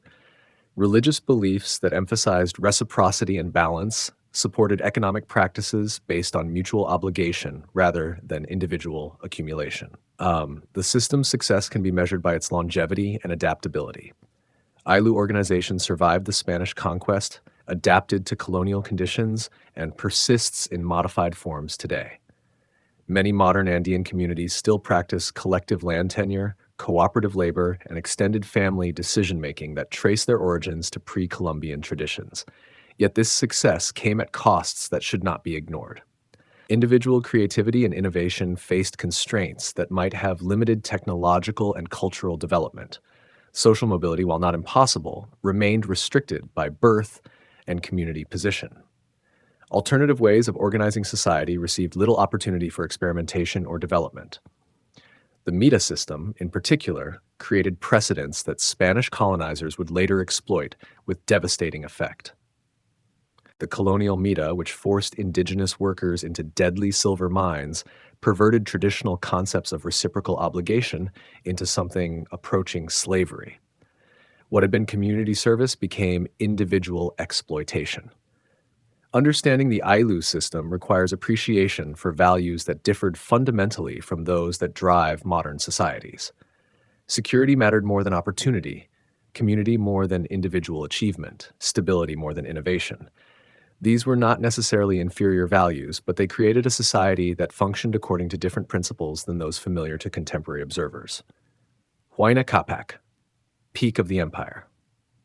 The last great emperor stood on a balcony in Tumipampa, watching dawn break over an empire that stretched beyond the horizon. Huayna Capac had inherited a realm vast beyond imagining, and he had made it larger still. From this northern capital, recently built in lands his father had conquered, he could almost sense the empire's edges: ocean to the west, jungle to the east, desert to the south, mountains everywhere between. His reign marked the Inca world's golden moment, when expansion seemed complete and administration had achieved efficiency that impressed even hostile observers. Cities rose in perfect harmony with their settings. Roads carried messages faster than horses would carry Spanish conquistadors. Storehouses overflowed with surplus that could feed the empire for years without harvest. Tumipampa itself embodied imperial achievement. Built from scratch in just decades, it rivaled Cusco in beauty and exceeded it in certain luxuries. Gardens featured plants from every corner of the empire, creating botanical collections that served both practical and aesthetic purposes. Palaces housed hundreds of nobles whose presence demonstrated the imperial system's ability to integrate conquered peoples into ruling hierarchies. The emperor's court had become cosmopolitan in ways that would have amazed earlier rulers. Languages from dozens of regions mingled in palace corridors. Artistic styles blended highland and lowland traditions into new forms of expression. Clothing fashions incorporated materials and techniques from tropical forests and Arctic highlands alike. Yet this prosperity masked growing challenges that would prove fatal to imperial stability. The empire had perhaps reached its natural limits, bounded by oceans, deserts, and jungles that resisted further expansion. New conquests brought diminishing returns as administration costs exceeded tribute payments. The system that had grown through constant expansion now faced the challenge of governing without growing. Huayna Capac's own life reflected these broader tensions. Born in Cusco to imperial tradition, he spent most of his reign in the north, governing from Tumipampa and Quito rather than the ancient capital. This shift symbolized the empire's evolution from a regional kingdom to a continental power whose center of gravity had moved far from its origins. The emperor's extended absence from Cusco created administrative complications that earlier rulers had avoided. Traditional ceremonies required the emperor's presence, but governing the northern provinces demanded his personal attention. Religious festivals in the capital competed with military campaigns on distant frontiers. The solution involved elaborate protocols that allowed royal representatives to substitute for the emperor's physical presence, but these innovations strained traditional concepts of divine kingship. Military campaigns during Huayna Capac's reign focused more on consolidation than expansion. Rebellions in recently conquered territories required attention that might otherwise have supported new conquests. The northern provinces, in particular, demanded constant military presence to prevent revolts that could spread throughout the region. The Caranqui campaign exemplified both imperial military efficiency and the growing costs of maintaining control over resistant populations. This northern people had initially submitted to Inca rule, but later rebelled when imperial demands exceeded their capacity to comply. The subsequent reconquest required years of warfare that devastated the region and displaced entire communities. Victory in this campaign came at prices that previous generations would have found unacceptable. Entire populations faced forced relocation to prevent future rebellions. Traditional leaders who had once been incorporated into imperial hierarchy now faced execution or exile. The reciprocal relationships that had characterized earlier conquests gave way to more direct forms of control that relied on military force rather than cultural integration. Economic administration reached unprecedented sophistication during Huayna Capac's reign. Census records tracked population changes with accuracy that modern demographers would respect. Tribute assessments reflected detailed knowledge of regional productive capacity. Distribution networks could redirect resources across continental distances to address local shortages or support imperial projects. The Quipu recording system achieved complexity that encoded not just numerical data, but historical narratives, legal precedents, and administrative procedures. Master record keepers could access information about any part of the empire within days, creating administrative efficiency that would not be matched in the Americas for centuries after the Spanish conquest. Yet, this administrative success created its own problems. The system's complexity required specialists whose loyalty to the empire might exceed their connection to local communities. Regional administrators sometimes prioritized imperial directives over local needs, creating resentments that local leaders exploited to build support for resistance movements. Religious integration proceeded along established patterns but faced new challenges in regions where local traditions proved particularly resistant to imperial influence. Some jungle peoples, for example, continued to practice rituals that imperial authorities found unacceptable. Mountain communities in certain areas maintained shrines that competed with official temples for popular devotion. The emperor's personal religious practices reflected these broader tensions. While maintaining traditional observances that connected him to Cusco and its ancient traditions, he also participated in regional ceremonies that honored local deities and practices. This flexibility demonstrated political wisdom, but may have confused some subjects about the empire's spiritual foundations. Family politics during Huayna Capac's reign grew increasingly complex as the imperial family expanded across multiple generations and regions. The emperor had dozens of wives from noble families throughout the empire, and their children numbered in the hundreds. Each potential heir represented different regional interests and political factions. The traditional system of royal inheritance, which had never been precisely defined, now faced unprecedented challenges. Multiple sons possessed legitimate claims to succession, each supported by different groups of nobles and administrators. The emperor's extended residence in the north meant that some potential heirs had closer relationships with him than others, creating additional grounds for rivalry. These succession issues remained theoretical problems while Huayna Capac lived, but they would prove devastating once death removed his unifying presence. The emperor's decision to spend his final years in the north, rather than returning to Cusco, may have reflected awareness of these growing tensions and desire to postpone difficult decisions about imperial succession. Trade networks during this period reached their greatest extent and sophistication. Merchants carried goods across distances that spanned multiple climate zones and cultural regions. Coastal shells traveled to highland markets, mountain metals reached jungle communities, and exotic feathers from tropical birds adorned nobles in desert cities.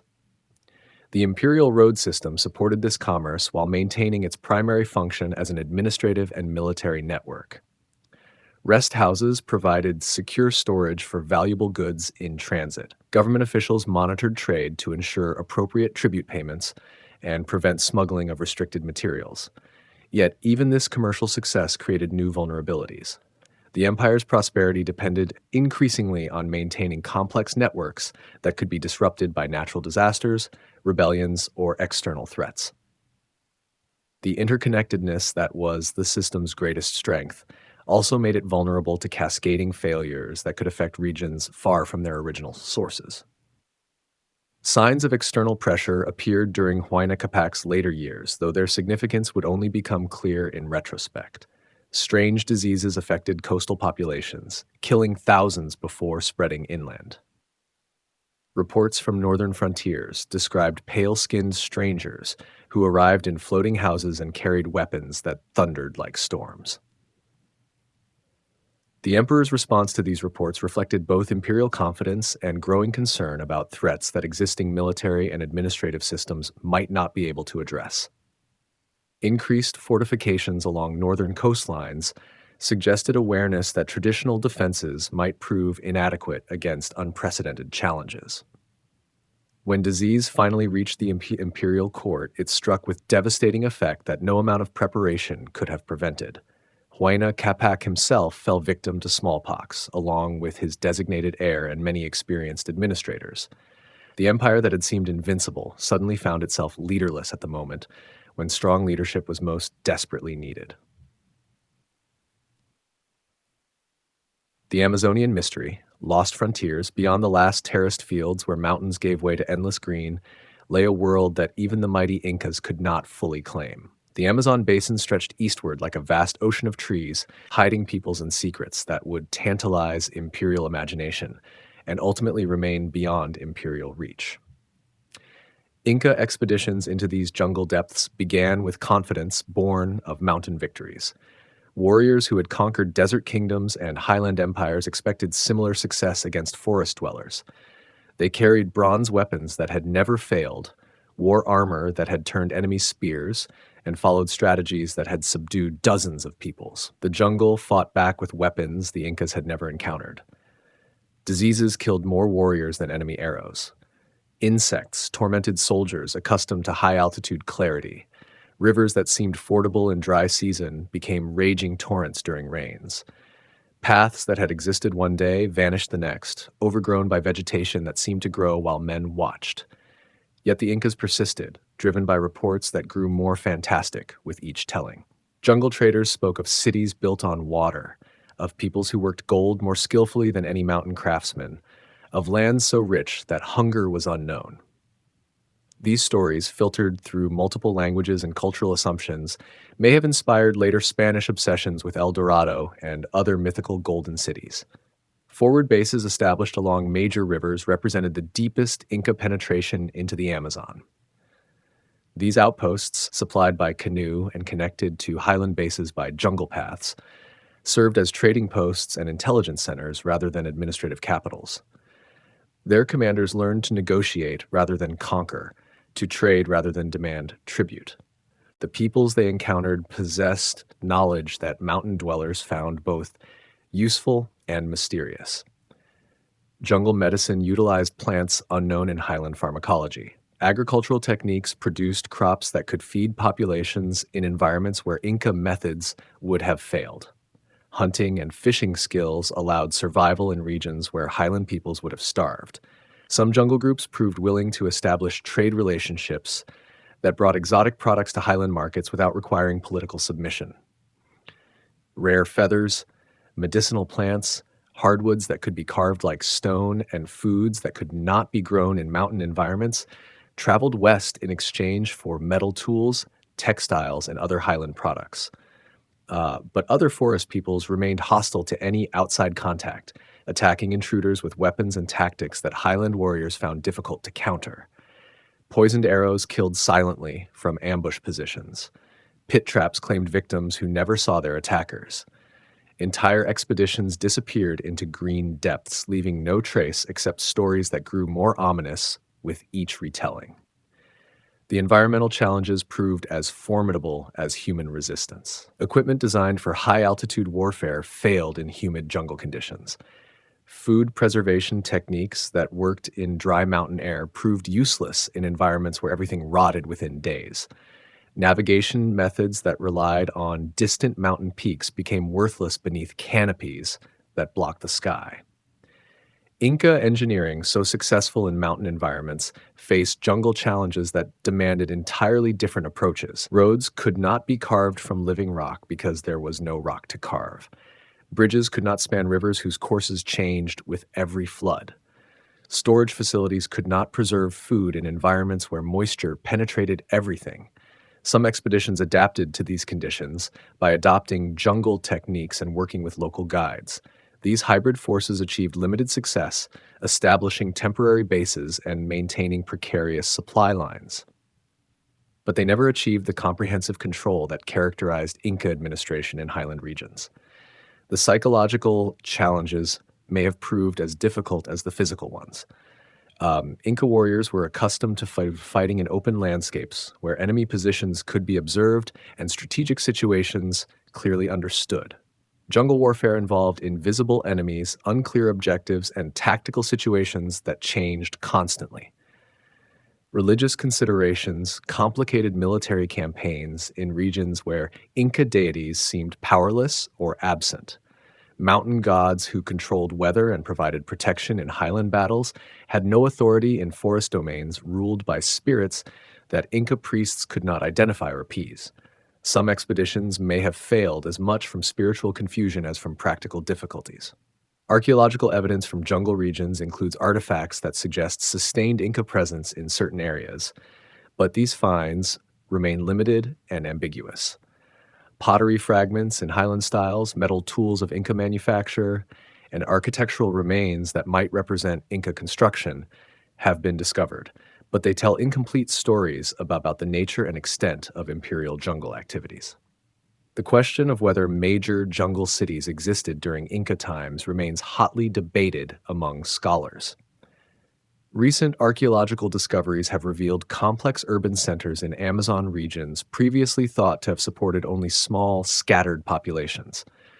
Some of these cities may have been contemporary with the Inca Empire, creating possibilities for contact and conflict that historical records barely hint at. Inca oral traditions, preserved in later Spanish chronicles, include stories about Eastern expeditions that may represent historical memories of jungle campaigns. These accounts describe encounters with peoples who lived in wooden cities, who traveled by river rather than road, and who possessed gold in quantities that rivaled highland sources.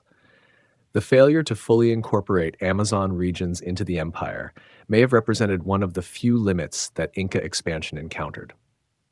Unlike desert or Arctic environments that could be crossed and conquered through superior organization and technology, the jungle demanded adaptation that would have transformed Inca culture in fundamental ways. This failure, if it can be called that, may have preserved jungle peoples from the disruption that highland conquest typically brought. Isolated from imperial administration, forest communities maintained traditional ways of life that might otherwise have been altered or destroyed by incorporation into the Inca system. When Spanish conquistadors arrived, they inherited Inca assumptions about jungle regions and jungle peoples. Stories about gold-rich forest cities, filtered through Inca sources and Spanish imaginations, would drive exploration efforts that continued for centuries. The jungle mystery that had challenged Inca power would prove equally challenging to European ambitions. The succession crisis, a royal family at war. In the northern city of Tumipampa, as Huayna Capac's body lay wrapped in the finest cloth the empire could provide, messengers prepared for journeys that would tear the Inca world apart. The great emperor was dead, victim of a disease that had already claimed his chosen heir. For the first time in living memory, the succession was unclear. Two sons emerged from the crowd of royal princes, each with claims that seemed equally valid and equally problematic.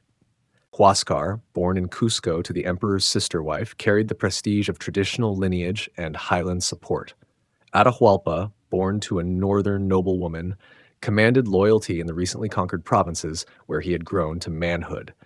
Under different circumstances, this rivalry might have been resolved through negotiation or compromise. Royal brothers had shared power before, dividing administrative duties while maintaining imperial unity. But the empire Huayna Capac left behind was larger, more complex, and more fragile than any previous inheritance.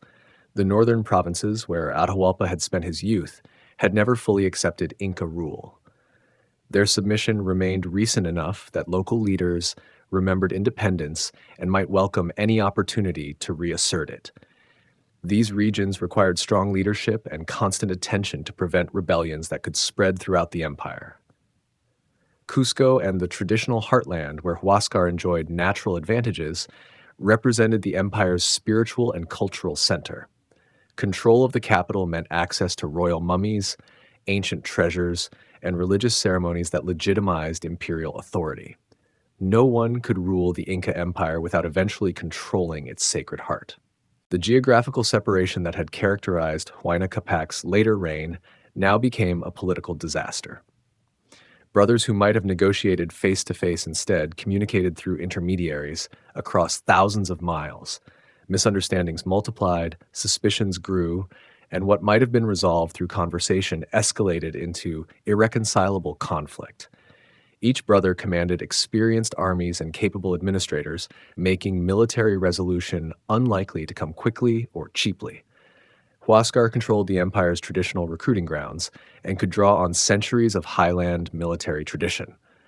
Atahualpa commanded veterans of northern campaigns and enjoyed support from recently conquered peoples eager to prove their loyalty to the empire.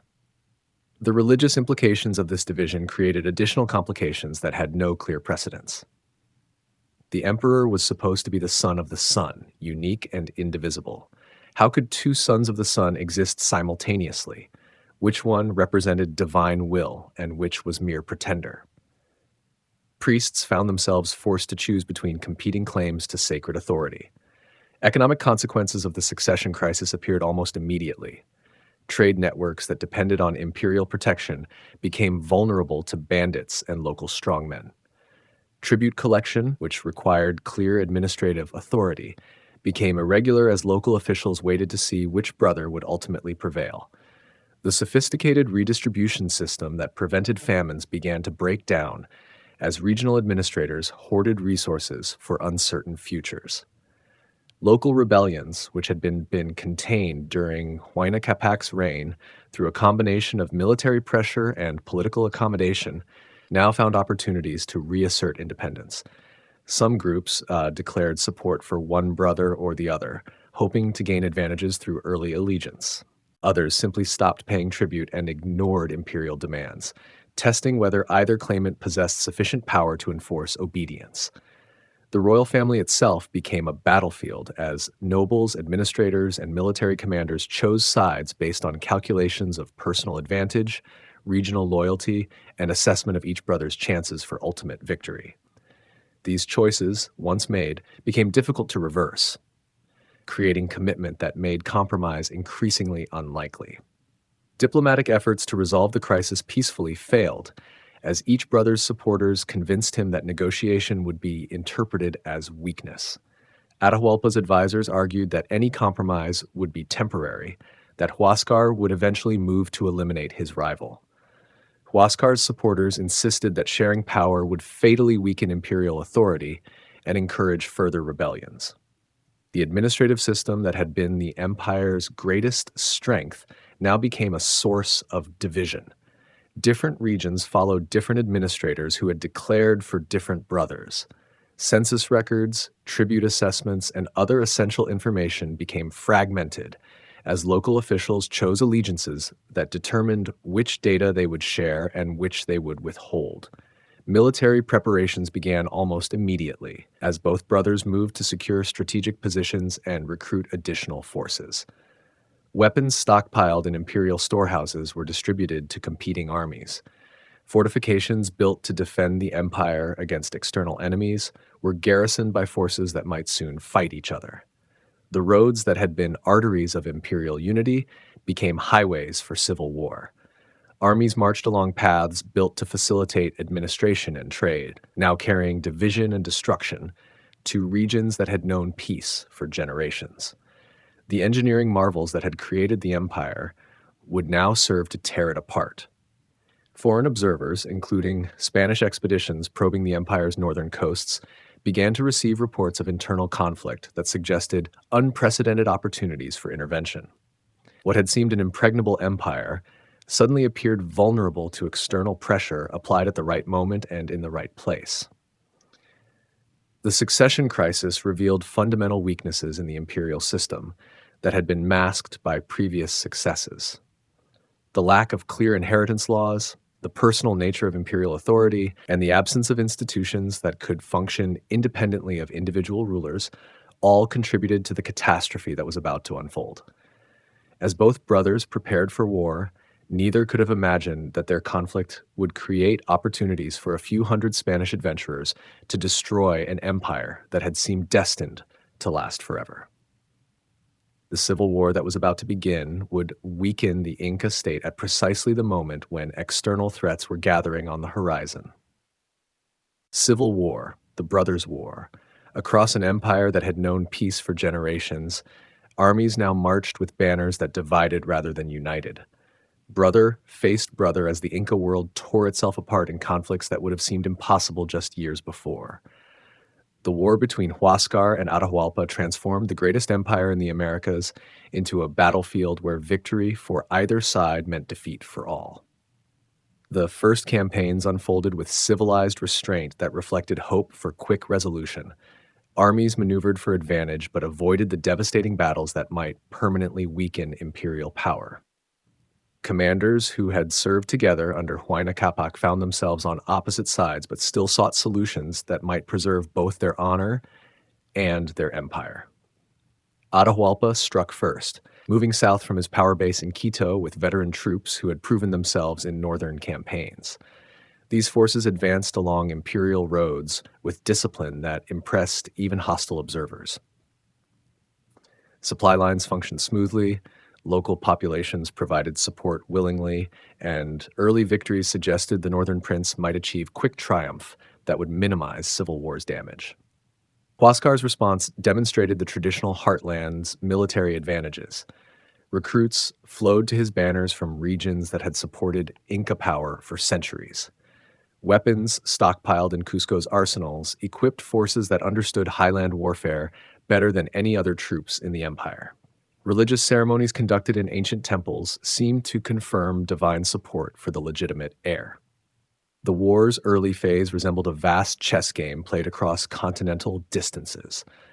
Armies captured strategic positions, secured supply lines, and maneuvered for advantages that might prove decisive in later campaigns. Neither side risked everything in single battles that could end the conflict, but might destroy the winner along with the loser. But as months passed without resolution, restraint gave way to desperation and civilized conflict became savage war. Commanders who had initially sought to preserve imperial unity now fought for personal survival. Troops who had served together began to see former comrades as mortal enemies. The sophisticated military machine that had conquered an empire turned its full power against itself. Atahualpa's generals, particularly the brilliant commander Rumiñahui, developed strategies that exploited their opponent's dependence on traditional tactics and familiar terrain. Northern forces used mobility and surprise to offset southern advantages in numbers and resources. Hit-and-run attacks disrupted supply lines, while major battles were avoided until conditions favored northern victory.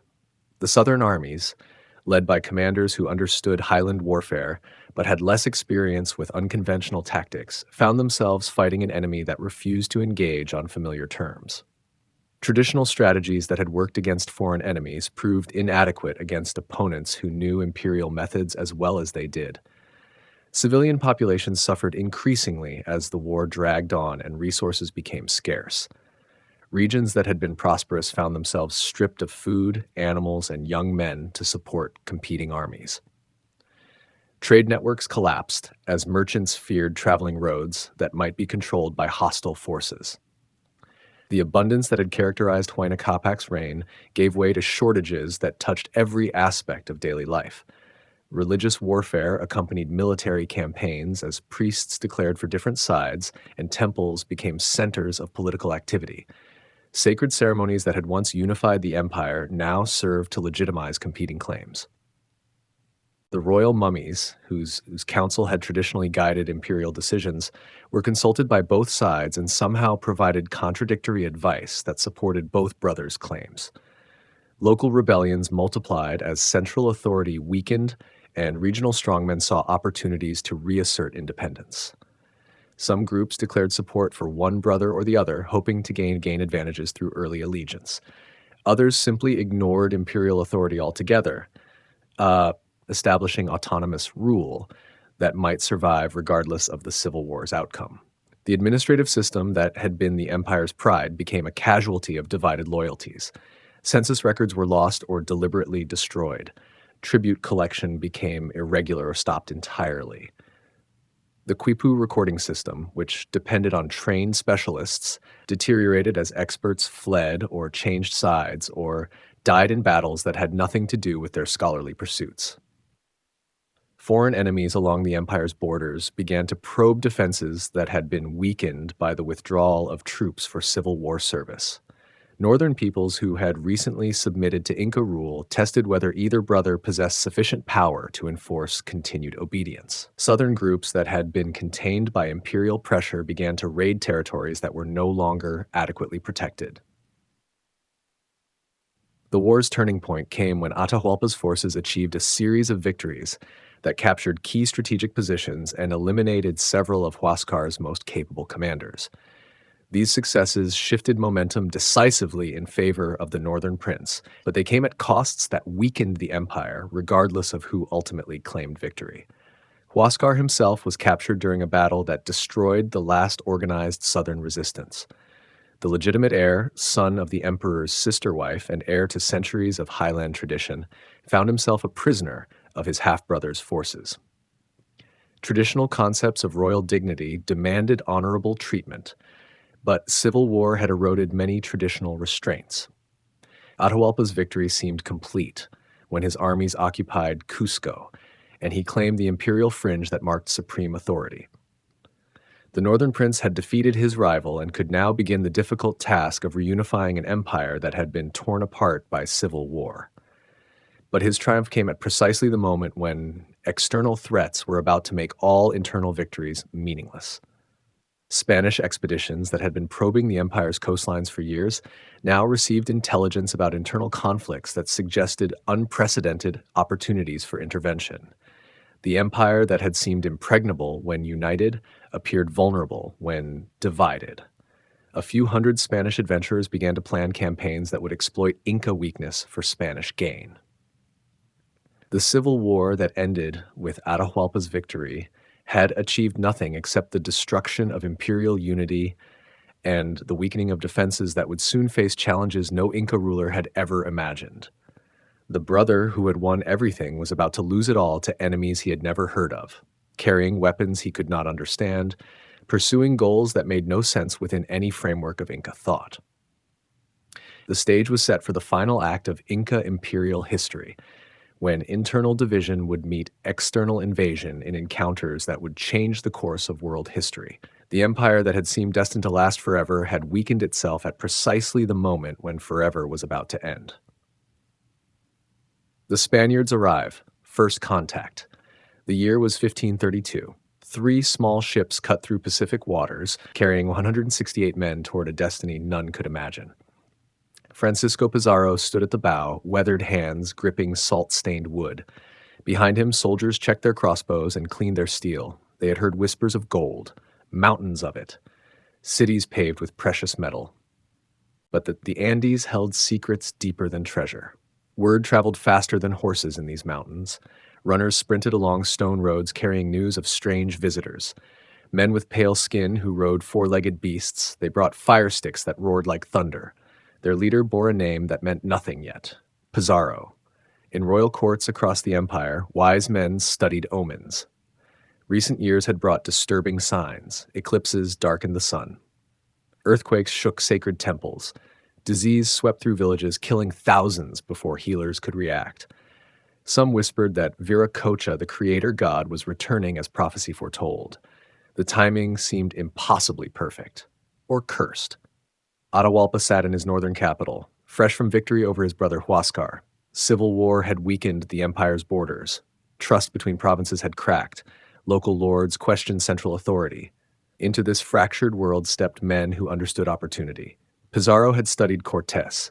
He knew how small numbers could topple vast empires when timing aligned with ambition. Disease would do most of his work. Smallpox preceded Spanish boots, killing nobles and commoners alike. Administrative systems collapsed. Trade networks failed. Fear spread faster than infection. The first meetings were cautious dances. Spanish horses amazed Incan observers. These animals seemed mythical, like creatures from ancient stories. Steel weapons gleamed unlike anything local smiths produced. Spanish armor turned arrows and spear points. Yet Incan numbers were overwhelming. Millions faced hundreds. Neither side fully grasped what confronted them. Spaniards saw organized wealth beyond their wildest dreams, roads better than Roman engineering, cities that dwarfed European capitals, agricultural systems feeding vast populations, military discipline that impressed seasoned soldiers. Incans saw something harder to categorize. Were these gods? Demons? Mortals with superior tools?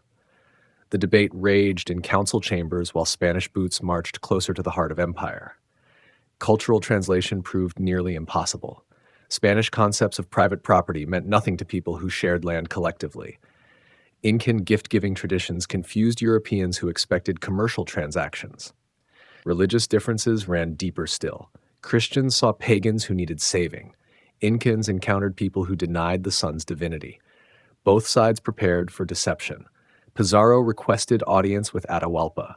He claimed peaceful intentions while positioning cannons and cavalry. Spanish tactics relied on surprise, terror, and psychological warfare. They had practiced these methods in previous conquests. Native peoples often froze when faced with unfamiliar technology and tactics. Atahualpa agreed to meet, confident in his divine protection and overwhelming numbers. Recent victory had made him bold. His armies had crushed all opposition. What threat could 168 foreigners pose to the master of millions? The stage was set for Cajamarca. Two worldviews would collide in a single afternoon. One would shatter completely. The other would inherit an empire built over centuries, transforming it forever. Spanish chroniclers later wrote of destiny and divine providence. Incan accounts preserved in secret spoke of betrayal and the end of the world. Both were partially correct. History was about to turn on a single moment of violence that would echo through centuries. The meeting ground was chosen, terms were agreed upon, neither side intended to honor them. Cajamarca, the trap. November 16th, 1532. Dawn broke over the mountain town of Cajamarca like any other morning. Market vendors arranged their goods, children played in dusty streets, elders sat in doorways watching clouds gather over distant peaks. None suspected they would witness the death of a civilization. Atahualpa approached with magnificence that left Spanish observers breathless. His litter gleamed with gold plates and precious feathers. Nobles in brilliant textiles surrounded their god king. Musicians played haunting melodies on bone flutes and shell horns. Dancers moved in patterns that told ancient stories. The procession stretched for miles. Pizarro waited in the town square with hidden menace. Cannons crouched behind stone walls, loaded and aimed. Cavalry horses stamped nervously in narrow alleys. Crossbowmen knelt behind overturned carts. Every Spanish soldier knew his role in the coming performance. The plan was elegant in its simplicity. Invite the Inca into an enclosed space. Surround him with overwhelming force. Capture him alive. Use him to control the empire. Cortés had proven the method in Mexico. One bold stroke could topple kingdoms. Father Vicente de Valverde stepped forward as Atahualpa's litter entered the square. The Dominican friar carried a Bible and a cross. He began the requerimiento, a legal document demanding submission to Spanish crown and Christian God. The words meant nothing to Incan ears, delivered in a foreign tongue without translation. Through interpreters, Atahualpa tried to understand these strange demands. Submit to a distant king, abandon the sun god who had blessed his lineage for generations, accept a new deity whose followers showed no divine power. The request seemed absurd. The Inca examined the Bible, turning pages of incomprehensible marks. Some accounts claim he threw it down in disgust. Others suggest he simply set it aside, confused by what Spanish priests considered sacred text. The exact gesture mattered less than its interpretation. Valverde cried out that the holy book had been insulted. This became the signal for attack. Cannons roared with thunder that shook mountain walls. Smoke and fire erupted from stone facades. Horses charged into the crowded square, their riders swinging steel swords. Crossbow bolts cut down nobles in brilliant feathers. Spanish war cries mixed with Incan screams of terror and confusion. The slaughter was methodical and brief. Incan warriors carried ceremonial weapons, beautiful but useless against steel armor. They had come for a diplomatic meeting, not a battle. Guards tried to shield their emperor with their bodies, creating a human wall around his golden litter. Spanish soldiers hacked through the protective circle, desperate to reach their prize alive. Dead, Atahualpa would be worthless. Living, he could command an empire. The emperor's capture became the battle's sole objective. Everything else was noise and blood. In minutes, it was over. Thousands of Incans lay dead in the square. Spanish casualties numbered zero. Not one conquistador had been seriously wounded. The psychological impact was devastating. The god king, thought to be protected by divine power, sat chained in Spanish hands. Atahualpa's world had ended in a single afternoon. The sun god had not intervened. Ancient protections had failed. The cosmic order itself seemed broken.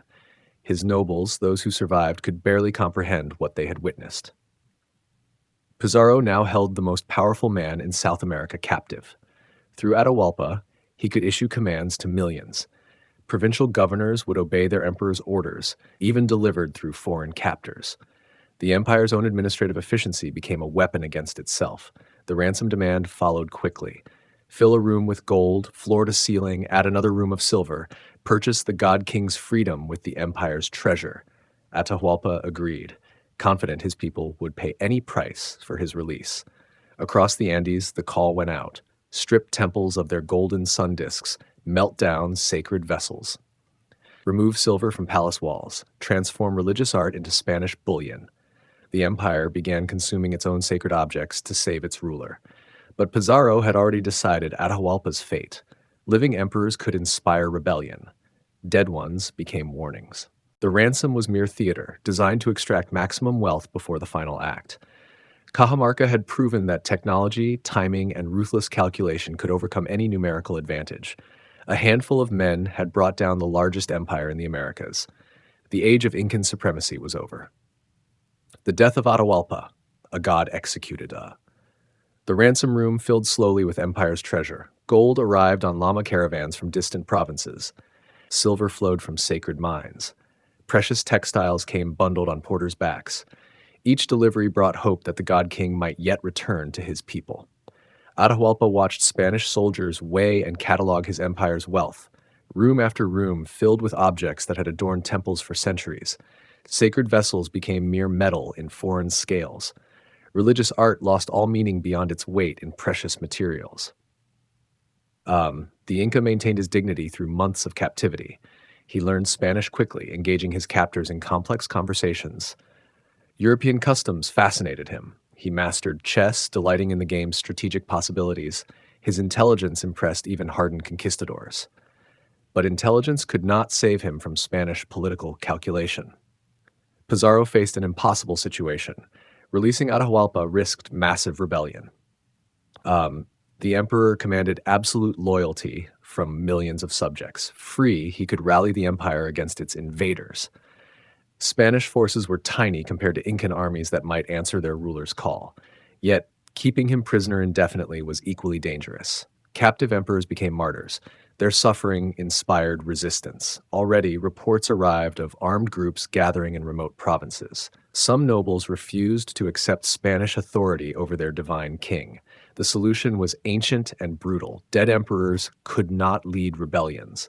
Their execution would send an unmistakable message about the new order. Anyone who challenged Spanish rule would face similar consequences. Terror could achieve what diplomacy could not.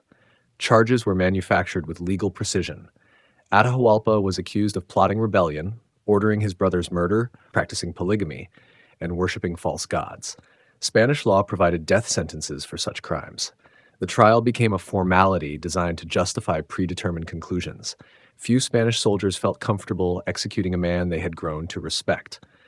Atahualpa's nobility and intelligence had won grudging admiration from his captors. Some petitioned Pizarro for mercy. Others suggested lifelong imprisonment instead of death. But Pizarro understood the mathematics of conquest. One strategic death could prevent thousands of casualties in future battles. The emperor's execution would break the empire's spirit more effectively than any military campaign. Psychological warfare demanded harsh choices. The execution was scheduled for burning, standard punishment for heretics under Spanish law. Atahualpa faced the flames with remarkable composure until Spanish priests offered an alternative. Accept Christian baptism and die by garrote instead. The rope was quicker than fire. On July 26, 1533, the last independent emperor of the Incas knelt before a Spanish priest. Holy water touched his forehead as he received the Christian name Francisco, honoring his captor. The irony was lost on no one present. The son of the sun god died bearing his conqueror's faith. The garrote was swift and final. When Atahualpa's body went limp, an empire's spiritual foundation cracked forever. The divine connection between heaven and earth, maintained for generations through royal bloodlines, was severed by Spanish rope. Incan witnesses wept openly. Some threw themselves on the ground, tearing their clothes in traditional mourning. Others stood silent, too shocked for tears. Their world had ended in the time it takes to strangle a man. Spanish chroniclers noted the crowd's reaction with clinical detachment. They had witnessed the birth of colonial order. Native resistance would continue for decades, but organized imperial power was finished. Future rebellions would be nostalgic movements, not genuine threats to Spanish rule. Atahualpa's death marked more than political transition. It represented the collision of incompatible worldviews. European concepts of individual guilt and legal responsibility had destroyed an emperor who embodied divine authority. Christian theology had triumphed over solar worship through simple violence. The psychological impact rippled across the Andes for generations. How could the sun god allow his son's murder? Why had ancient protections failed so completely? The questions tormented survivors who struggled to make sense of their shattered cosmology. Some found answers in Christian conversion. Others maintained traditional beliefs in secret. Most developed hybrid worldviews that blended Incan and European elements. The empire died, but its people adapted, survived, and remembered. Atahualpa's legacy would outlive Spanish colonial rule. His name became a symbol of indigenous resistance. Centuries later, revolutionaries would invoke his memory while fighting for independence. The executed emperor became more powerful in death than he had ever been in life. Puppet kings and civil resistance, the Ghost Empire. Atahualpa's death created a vacuum that demanded filling. Spanish rule required Incan legitimacy to function smoothly. Millions of subjects needed familiar authority figures to ease the transition to colonial government. The solution was elegant: install puppet emperors who would govern in Spanish interests while maintaining traditional appearances. Manco Inca stepped forward as the logical choice. He was Huayna Capac's son, legitimate heir to the throne by Incan law. Spanish soldiers found him cooperative and intelligent. He seemed willing to work within the new colonial framework. His coronation would provide legal continuity while ensuring Spanish control. The ceremony blended old traditions with new realities. Manco received the royal fringe and golden earrings of emperorship. Nobles knelt before him in ancient ritual. Sacred coca leaves burned in temple braziers. But Spanish soldiers watched every movement, and European priests blessed the proceedings with Christian prayers. Initially, the arrangement worked well for both sides. Manco helped Spanish administrators understand complex Incan governmental systems. He mediated disputes between conquistadors and native nobles. His presence legitimized Spanish demands for tribute and labor. Colonial order seemed to be taking root peacefully, but the partnership was built on mutual deception. Manco secretly maintained contact with loyal nobles throughout the empire. Hidden messages traveled along ancient communication networks. While publicly cooperating with Spanish rule, he quietly gathered information about military strengths and weaknesses. His compliance was strategic patience, not genuine submission. Spanish treatment of native people grew increasingly harsh as colonial systems solidified. Encomienda grants gave conquistadors control over entire communities. Forced labor extracted wealth from mines and fields. Christian conversion campaigns destroyed traditional religious practices. The gentle occupation became brutal exploitation. Manco watched his people suffer under foreign rule while maintaining his facade of cooperation. Spanish officials treated him with casual contempt, issuing orders like he was a minor functionary rather than an emperor. The humiliation burned deeper with each passing day. The breaking point came when Spanish soldiers assaulted Manco's wife and seized his property. Personal insults combined with systematic oppression to shatter the illusion of partnership. The puppet emperor decided to cut his own strings, regardless of consequences. In 1536, Manco vanished from Cusco during a supposed religious pilgrimage. Spanish authorities initially dismissed his absence as temporary. Puppet rulers occasionally needed to perform traditional ceremonies to maintain their credibility. His return was expected within days. Instead, rebellion erupted across the empire. Manco's carefully planned uprising caught Spanish forces completely unprepared. Simultaneous attacks struck settlements throughout the Andes. Native armies appeared from nowhere, armed with captured Spanish weapons and led by experienced commanders. The colonial government teetered on the edge of collapse. Cusco came under siege for months. Spanish survivors huddled in stone buildings while Incan warriors controlled the city's streets. Food ran low, ammunition dwindled. Relief columns struggled to reach the besieged capital through hostile territory. For a moment, it seemed the empire might be reborn through force of arms, but Spanish reinforcements eventually arrived from Panama and Europe. Superior weapons and cavalry broke Incan siege lines. The rebellion's initial momentum stalled as Spanish tactics adapted to mountain warfare. Manco's forces were gradually pushed back into remote areas where colonial armies struggled to operate. The emperor retreated to Vilcabamba, a hidden valley deep in the Amazon foothills. There he established a miniature empire, complete with royal court and traditional ceremonies. Spanish expeditions searched for years without finding his jungle stronghold. From this secret base, he continued organizing resistance to colonial rule.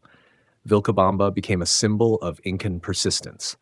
While Spanish cities grew and conquered territories, the true emperor maintained ancient traditions in hidden valleys. His very existence proved that the empire lived on, diminished but undefeated. Colonial authorities could not claim complete victory, while legitimate rulers remained free.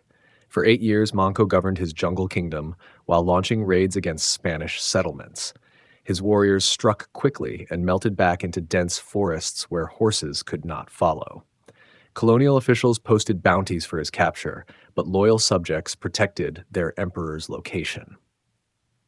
The Shadow Empire could not last forever. In 1544, Spanish refugees seeking shelter in Vilcabamba murdered Manco during a card game. The assassination ended organized resistance temporarily, but his sons inherited both the crown and the rebellion. The Ghost Empire would continue haunting Spanish rule for another generation. The fall of Vilcabamba. End of the Inca state. Hidden in cloud forest valleys, the last Incan capital flourished for 40 years after Cusco's fall. Vilcabamba was more than a refuge, it was a statement. While Spanish cities rose throughout the former empire, legitimate emperors maintained traditional rule in jungle strongholds that colonial armies could not reach. Manco's sons inherited a kingdom under siege. Sayri Tupac took the throne first, ruling from misty heights, while Spanish officials demanded his surrender. Negotiation seemed preferable to endless warfare. In 1558, he accepted Spanish terms, leaving Vilcabamba for a colonial pension and estate near Cusco. The compromise satisfied no one completely. Spanish authorities gained another puppet ruler but lost their primary target. Incan loyalists felt betrayed by their emperor's apparent capitulation. Sayri Tupac lived uncomfortably between two worlds, trusted by neither Spanish colonists nor traditional nobles. His mysterious death in 1561 reopened the succession question. Poison was suspected but never proven. The tragedy brought Titu Cusi Yupanqui to power, a ruler who understood that survival required careful balancing between resistance and diplomacy. Titu Cusi mastered the art of strategic ambiguity. He signed treaties with Spanish officials while secretly supporting anti-colonial raids. His representatives negotiated in Lima, while his warriors struck Spanish settlements. He accepted Christian missionaries while maintaining traditional religious practices. The emperor played all sides brilliantly. This delicate game lasted 15 years. Vilcabamba remained nominally independent while functioning as a base for guerrilla operations. Spanish administrators tolerated the arrangement because direct military action had proven expensive and ineffective. The jungle kingdom was contained but not conquered. Titu Cusi's death in 1571 brought the final emperor to power. Tupac Amaru was young, idealistic, and unwilling to compromise with colonial authorities. He rejected his predecessor's careful diplomacy in favor of open defiance. Spanish rule, he declared, would never be legitimate in Incan lands. The new emperor's militant stance alarmed colonial officials who had grown comfortable with Vilcabamba's controlled existence. Viceroy Francisco de Toledo decided that the jungle kingdom's tolerance had become too dangerous. Spanish authority required absolute submission. No competing sources of legitimacy could be permitted. Toledo assembled the largest expedition ever mounted against Vilcabamba. Hundreds of Spanish soldiers joined thousands of native allies in a final campaign to eliminate Incan independence. The army carried artillery pieces through mountain passes and bridge-building equipment for jungle rivers. Tupac Amaru prepared for siege warfare, but Toledo's forces moved too quickly for traditional defensive strategies. Spanish guides, recruited from captured Incan nobles, revealed secret paths through the cloud forest. Colonial troops appeared where emperors had thought themselves safe. The final battle was brief and decisive. Spanish firearms broke Incan resistance while native allies prevented escape routes from being used. Tupac Amaru fled deeper into the jungle with a handful of loyal retainers, but pursuit was relentless. Within days, the last emperor was captured and bound. Toledo ordered immediate execution to prevent Tupac Amaru from becoming a martyr for future rebellions. The young emperor was dragged to Cusco's main square, the same place where Spanish rule had been established 40 years earlier. His death would close the circle of conquest. The execution drew massive crowds of native people who wept openly at their emperor's fate. Spanish officials watched nervously as grief threatened to become riot. Even colonial supporters questioned the wisdom of killing someone many still considered divinely appointed. Tupac Amaru faced death with dignity that impressed even his executioners. He spoke to the crowd in Quechua, urging acceptance of Spanish rule while maintaining pride in Incan heritage. His final words became legendary, repeated in secret gatherings for centuries afterward. The axe fell on September 24, 1572. With Tupac Amaru's death, organized Incan resistance ended forever. No legitimate claimants to the throne remained free. Vilcabamba was abandoned to jungle growth that quickly reclaimed stone buildings and ceremonial plazas. Toledo declared victory over the last vestiges of pagan rebellion. Colonial rule was finally secure throughout the former empire.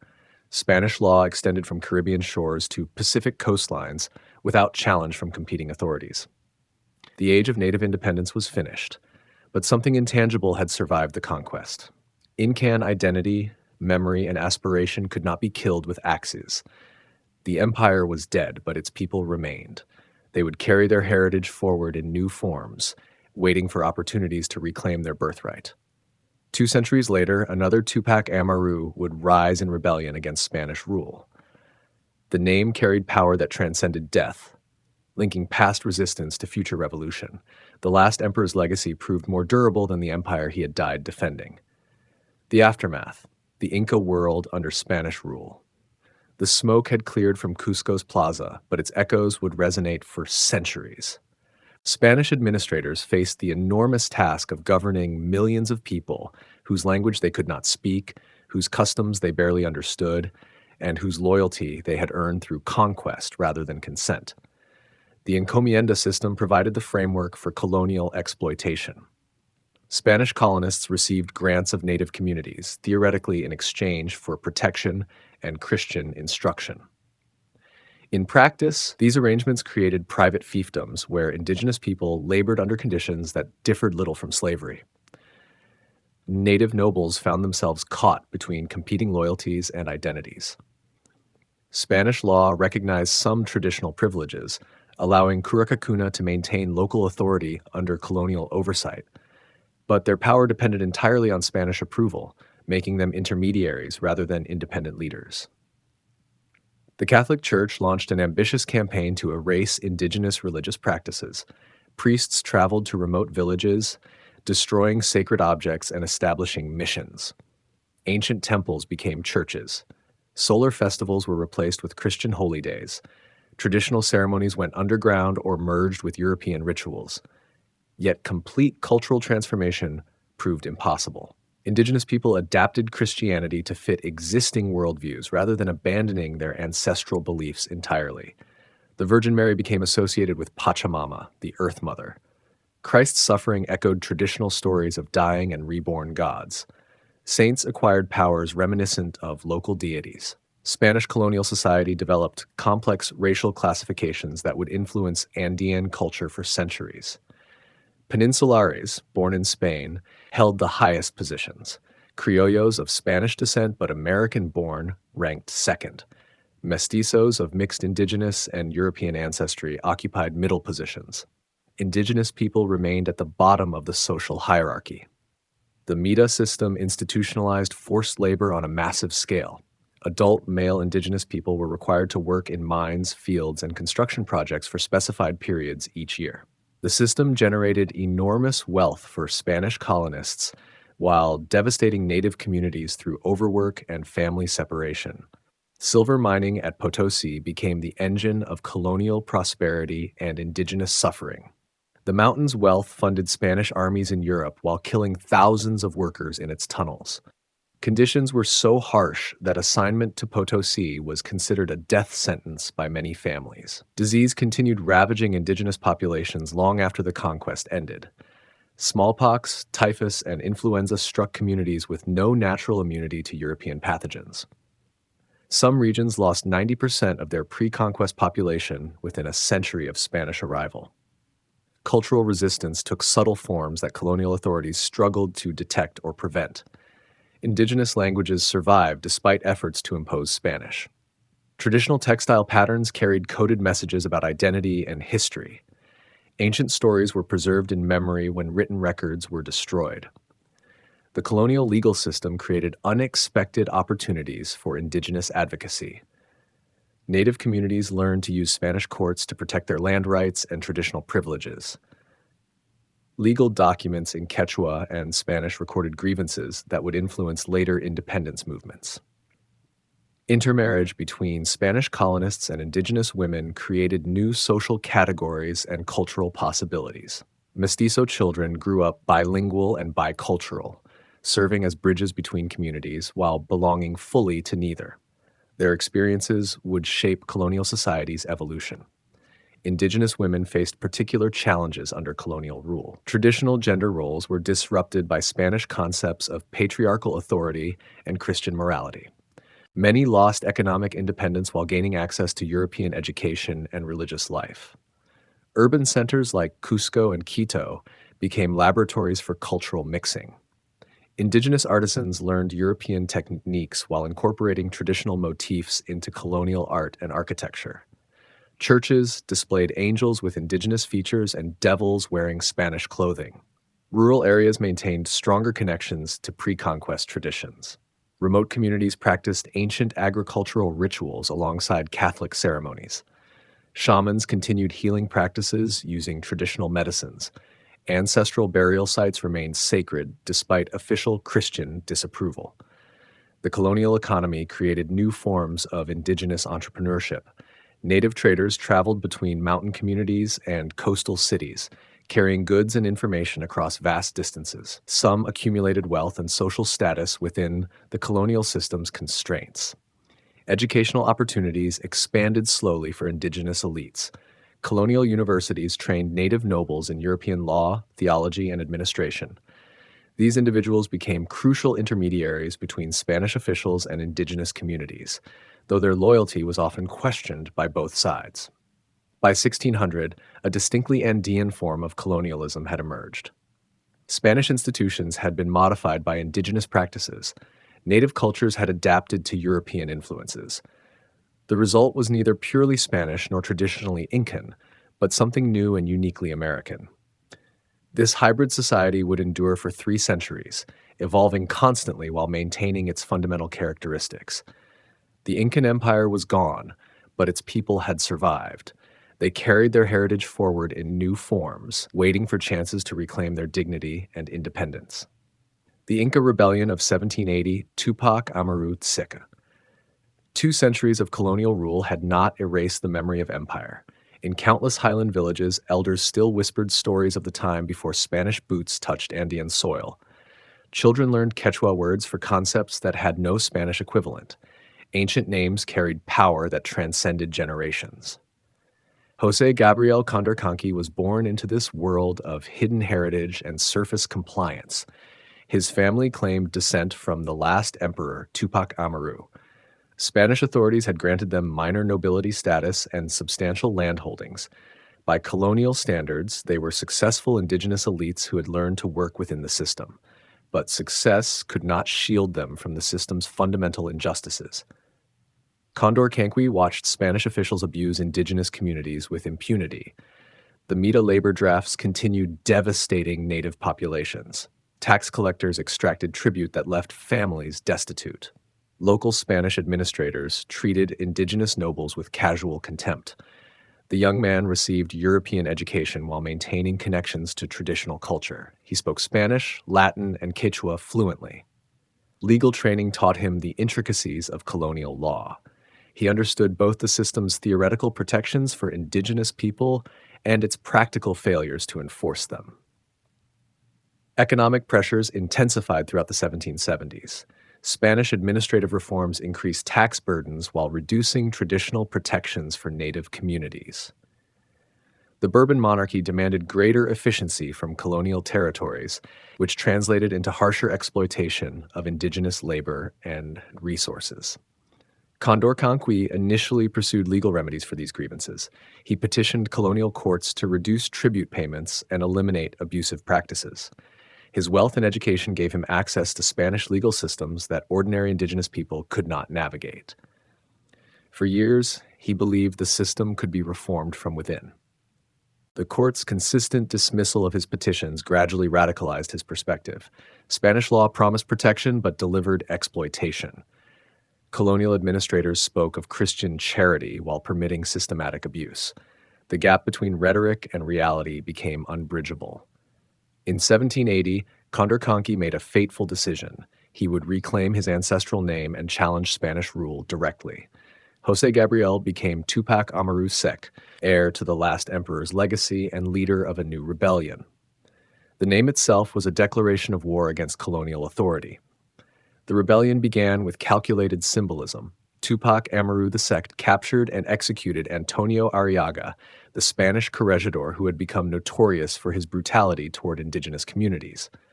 The execution was public and ceremonial, designed to demonstrate that Spanish officials were not beyond indigenous justice. News of Arriaga's death spread throughout the Andes like wildfire. Indigenous communities that had endured centuries of oppression saw hope for the first time in generations. The name Tupac Amaru carried memories of independence and dignity. Perhaps the time had come to reclaim what had been lost. The rebellion grew with shocking speed. Tens of thousands of indigenous people joined the uprising, bringing weapons, supplies, and fierce determination. Spanish settlements found themselves surrounded by hostile forces that seemed to appear from nowhere. Colonial authority collapsed across vast regions of the highlands. Tupac Amaru II proved to be a skilled military leader and political organizer.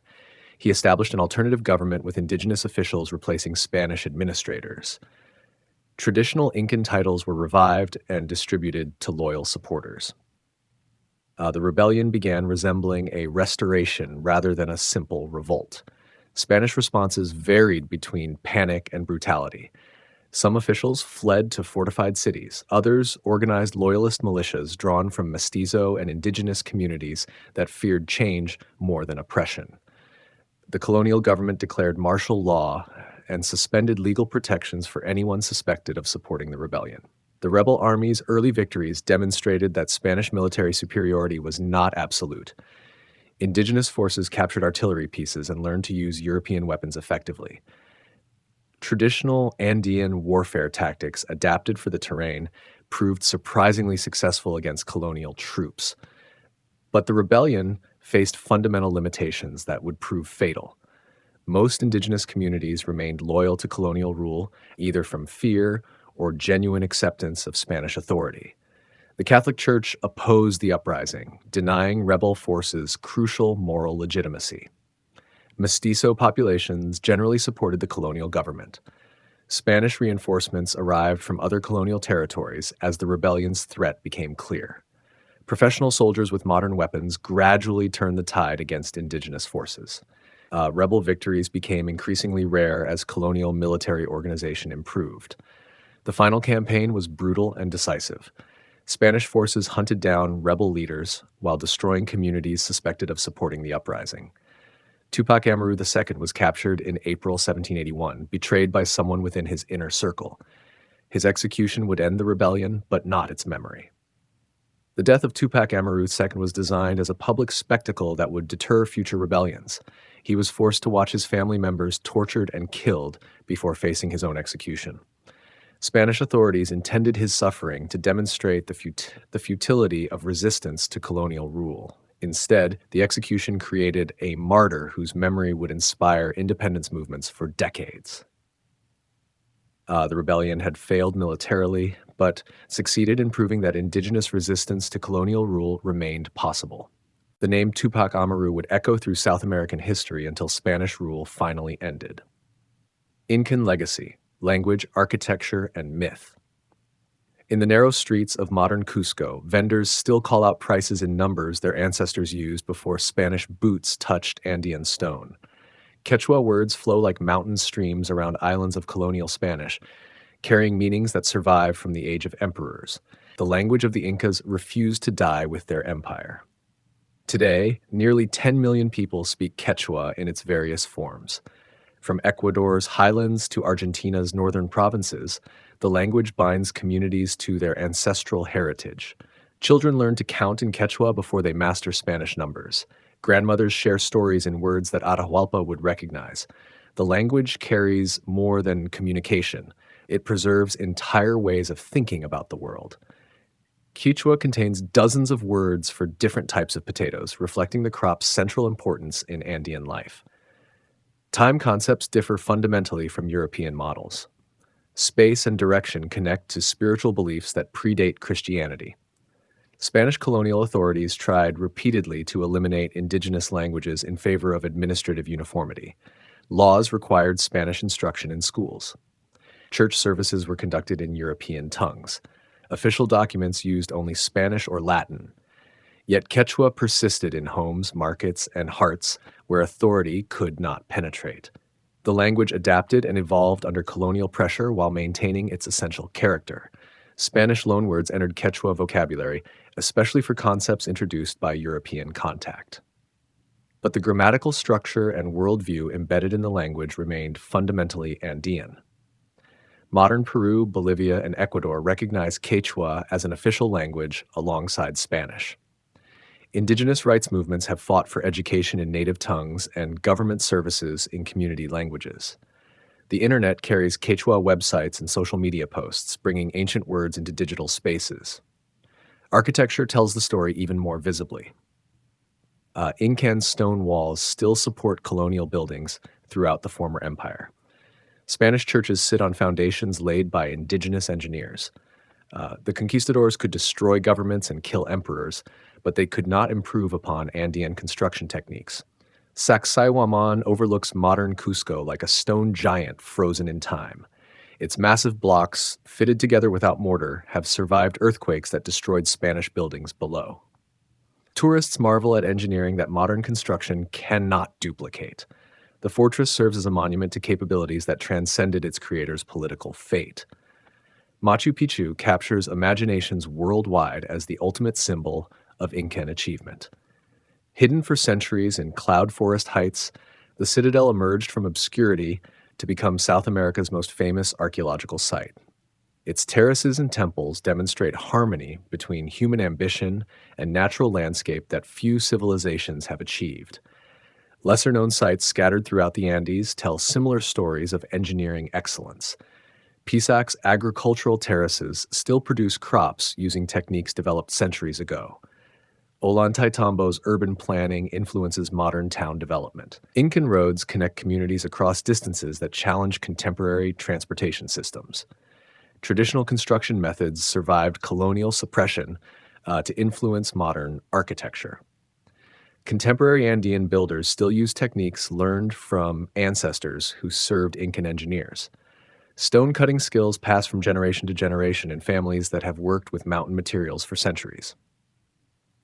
The mythological legacy runs deeper than language or architecture. Stories of Incan greatness entered global consciousness as symbols of indigenous achievement and colonial destruction. The empire became a touchstone for discussions about progress, exploitation, and cultural survival. Romantic movements in Europe and North America embraced Incan civilization as evidence that human achievement was not limited to European societies. Writers, artists, and philosophers found inspiration in stories of mountain empires that rivaled anything produced by classical antiquity. Modern indigenous rights movements invoke Incan heritage to support claims for political autonomy and cultural recognition. The empire serves as proof that native peoples created sophisticated civilizations worthy of respect and preservation. Political parties adopt Incan symbols to demonstrate commitment to indigenous interests. Academic research continues revealing new aspects of Incan achievement. Archaeological discoveries overturn old assumptions about technological capabilities and social organization. Scholars recognize complexities that earlier generations of researchers had overlooked or dismissed. Tourism brings millions of visitors annually to sites associated with Incan civilization. Economic benefits flow to communities that maintain connections to their ancestral heritage. Local people work as guides, sharing traditional knowledge with travelers who seek authentic connections to the past. Popular culture embraces Incan themes in films, novels, and video games that introduce new generations to Andean history. Children worldwide learn about empire builders who never used wheels or written language, but created infrastructure that modern engineers admire. The civilization enters global consciousness as a symbol of human creativity and resilience. Academic institutions establish programs dedicated to Andean studies and indigenous knowledge systems. Universities teach courses in Quechua language and traditional agricultural methods. Research centers document oral histories before elderly speakers take their stories to the grave. The myth of the returning emperor persists in political movements throughout South America. Leaders invoke Incan heritage to support claims of legitimacy and connection to pre-colonial traditions. The name Tupac Amaru continues appearing in revolutionary contexts, linking contemporary struggles to ancestral resistance. International organizations recognize Incan sites as World Heritage locations, requiring protection and preservation. UNESCO status brings global attention and funding to archaeological projects.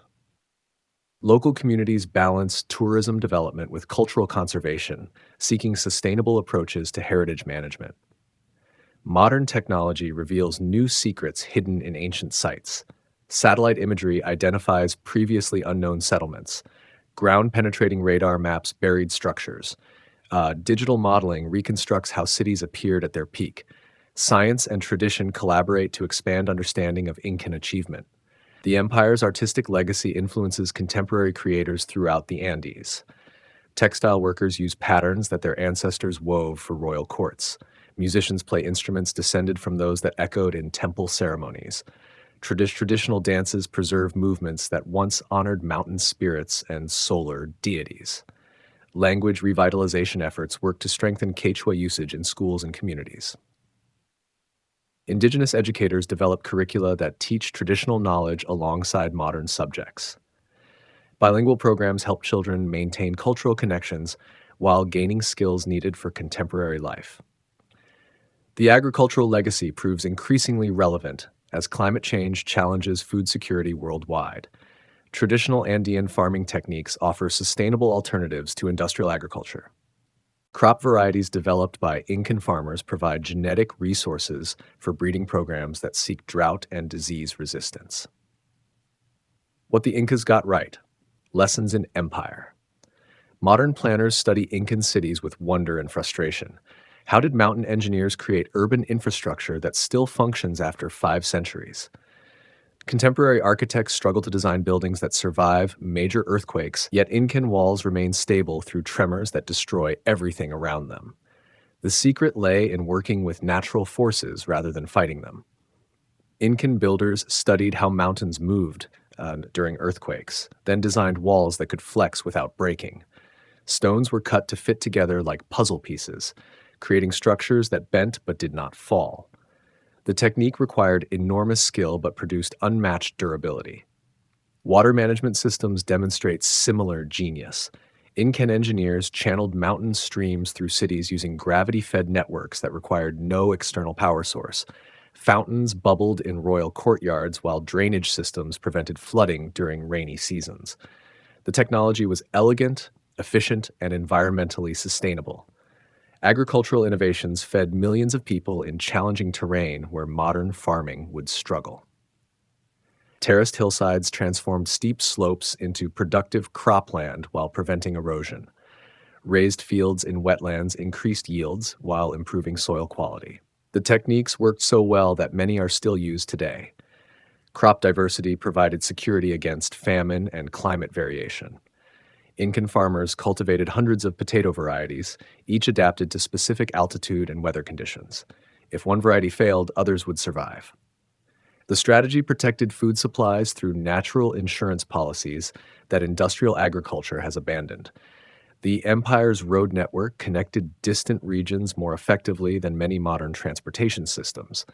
Stone highways crossed mountain passes and jungle rivers, carrying government messengers and trade goods across vast distances. Bridges spanned gorges using traditional materials that proved more durable than early European alternatives. Communication systems moved information faster than Spanish horses could travel. Relay runners carried messages along mountain roads, passing coded knots between stations. The Quipu recording system stored complex data without written language. Government administrators managed vast territories using tools that seemed primitive but worked brilliantly. Social organization balanced individual needs with collective responsibilities in ways that modern societies struggle to achieve. The Ailu system provided security for all community members while ensuring that productive work got done. Everyone had roles and responsibilities, but no one faced destitution or abandonment. Labor systems mobilized massive workforces for public projects without creating permanent inequality. The Mita required everyone to contribute work for community benefit, but service was temporary and rotational. Workers returned to their normal lives after completing assignments. The system built monuments while maintaining social balance. Redistributive economics prevented extreme wealth concentration while rewarding productivity and loyalty. The state collected tribute from successful regions and distributed resources to areas facing shortages. Natural disasters did not create humanitarian crises because central planning ensured adequate food supplies reached affected communities. Environmental adaptation allowed sustainable development in one of the world's most challenging landscapes. Incan civilization thrived in mountains where oxygen levels challenged human survival. Desert coastlines and jungle highlands were integrated into productive economic systems that lasted for centuries. Religious systems unified diverse populations under shared spiritual frameworks while allowing local variation. Solar worship provided common identity, but traditional deities continued receiving honor in regional ceremonies. The approach created unity without destroying cultural distinctiveness. Educational methods preserved knowledge across generations without written language. Master craftsmen trained apprentices through direct instruction and hands-on practice. Complex information was encoded in textiles, architecture, and ceremonial performances that served as living libraries. Conflict resolution emphasized restoration over punishment. Communities that rebelled against Incan authority were often incorporated into the empire through negotiation rather than destruction. Defeated enemies became valued subjects when treated with respect and given opportunities for advancement. Medical knowledge combined practical treatments with holistic approaches to health and healing. Incan physicians performed successful brain surgery using traditional tools. Herbal medicines treated diseases that European doctors could not understand. Mental health was addressed through community support and spiritual practices. Urban planning created cities that enhanced rather than degraded their natural settings. Cusco was designed to reflect cosmic patterns while functioning as an efficient administrative center. Public spaces encouraged social interaction while private areas provided family privacy. The results were beautiful and practical. Modern sustainability movements find inspiration in Incan practices that maintained ecological balance while supporting large populations. Traditional agriculture worked with natural cycles rather than depleting soil resources. Construction used local materials in ways that minimized environmental damage. Climate adaptation strategies allowed the empire to thrive during periods of environmental stress that challenged other civilizations. Flexible farming systems adjusted to changing weather patterns. Food storage techniques preserved supplies through difficult years. Community cooperation shared risks and resources effectively. The lessons remain relevant for contemporary challenges. Climate change demands adaptive strategies that Incan farmers would recognize. Urbanization requires infrastructure planning that considers long-term sustainability. Social inequality needs solutions that balance individual freedom with collective welfare. But applying Incan insights requires understanding their cultural context. The empire's successes grew from worldviews that emphasized community obligations over individual rights. Modern societies value personal freedom in ways that make direct adoption of traditional systems impossible. The key lies in extracting principles rather than copying practices, working with natural forces instead of fighting them, building systems that last instead of requiring constant replacement, balancing competing needs through negotiation rather than force. These approaches remain valuable regardless of technological context. The empire that refused to die. In mountain villages scattered across the Andes, children still learn songs their ancestors sang when the empire stretched from sea to sea. The melodies carry words in Quechua that Spanish priests tried to silence 5 centuries ago. The music endures because empires die in different ways than people imagine. Political structures collapse when armies are defeated and rulers executed. Administrative systems fail when new governments take control. Legal frameworks vanish when foreign laws replace traditional customs. These visible changes mark the moment historians call the fall of the empire. But deeper currents of identity, memory, and aspiration flow beneath political surfaces. They carry forward elements of the past that formal conquest cannot touch. Languages survive in secret. Stories pass between generations in whispered conversations. Values persist in daily practices that appear unrelated to ancient traditions. The Incan Empire died on a July afternoon in 1533 when Spanish rope tightened around Atahualpa's neck. Yet something essential survived the execution and adapted to new circumstances. 500 years later, that something continues shaping how millions of people understand themselves and their place in the world. Modern Peru's flag displays colors that echo Incan royal banners. Government buildings use architectural elements inspired by pre-conquest design. Tourist brochures market the country as land of the Incas to visitors seeking connections with vanished greatness. The state actively promotes identification with ancestral achievement. Political movements throughout South America invoke Incan symbolism to support claims of indigenous legitimacy. Revolutionary leaders adopt names like Tupac Amaru to link contemporary struggles with historical resistance. The empire becomes a rallying point for people seeking alternatives to European-derived political systems. Indigenous communities maintain practices that connect them directly to pre-conquest traditions. Agricultural ceremonies honor mountain spirits that protected Incan farmers. Textile patterns carry coded messages about identity and belonging. Healing rituals use techniques passed down through generations of traditional practitioners. Language preservation efforts work to strengthen connections between contemporary speakers and their ancestral heritage. Schools teach children to read and write in Quechua using modern educational methods. Radio stations broadcast programs in indigenous languages. Internet resources make traditional knowledge accessible to global audiences. Archaeological discoveries continue revealing new aspects of Incan achievement that challenge old assumptions about indigenous capabilities. Recent finds demonstrate technological sophistication that earlier researchers had overlooked or minimized. Each discovery strengthens arguments for taking pre-conquest civilizations seriously as sources of wisdom and inspiration. International recognition of indigenous rights creates legal frameworks that protect traditional knowledge and cultural practices. United Nations declarations affirm the validity of non-European worldviews and social systems. These changes represent partial reversal of colonial policies that sought to eliminate indigenous cultures entirely. Tourism brings economic benefits to communities that maintain visible connections to their Incan heritage. Visitors pay substantial amounts to experience authentic indigenous culture and visit sites associated with the empire. Local people profit from their ancestors' achievements while sharing traditional knowledge with global audiences.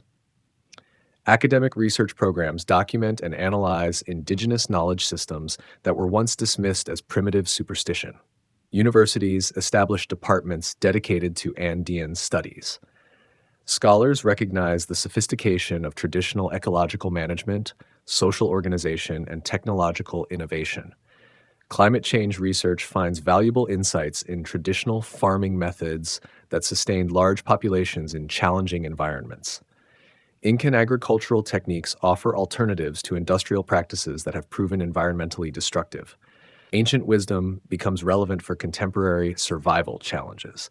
The digital age amplifies indigenous voices that were previously marginalized in mainstream media. Social media platforms carry content in Quechua and other native languages. Online communities connect indigenous people across national boundaries. Traditional knowledge finds new audiences through modern communication technologies.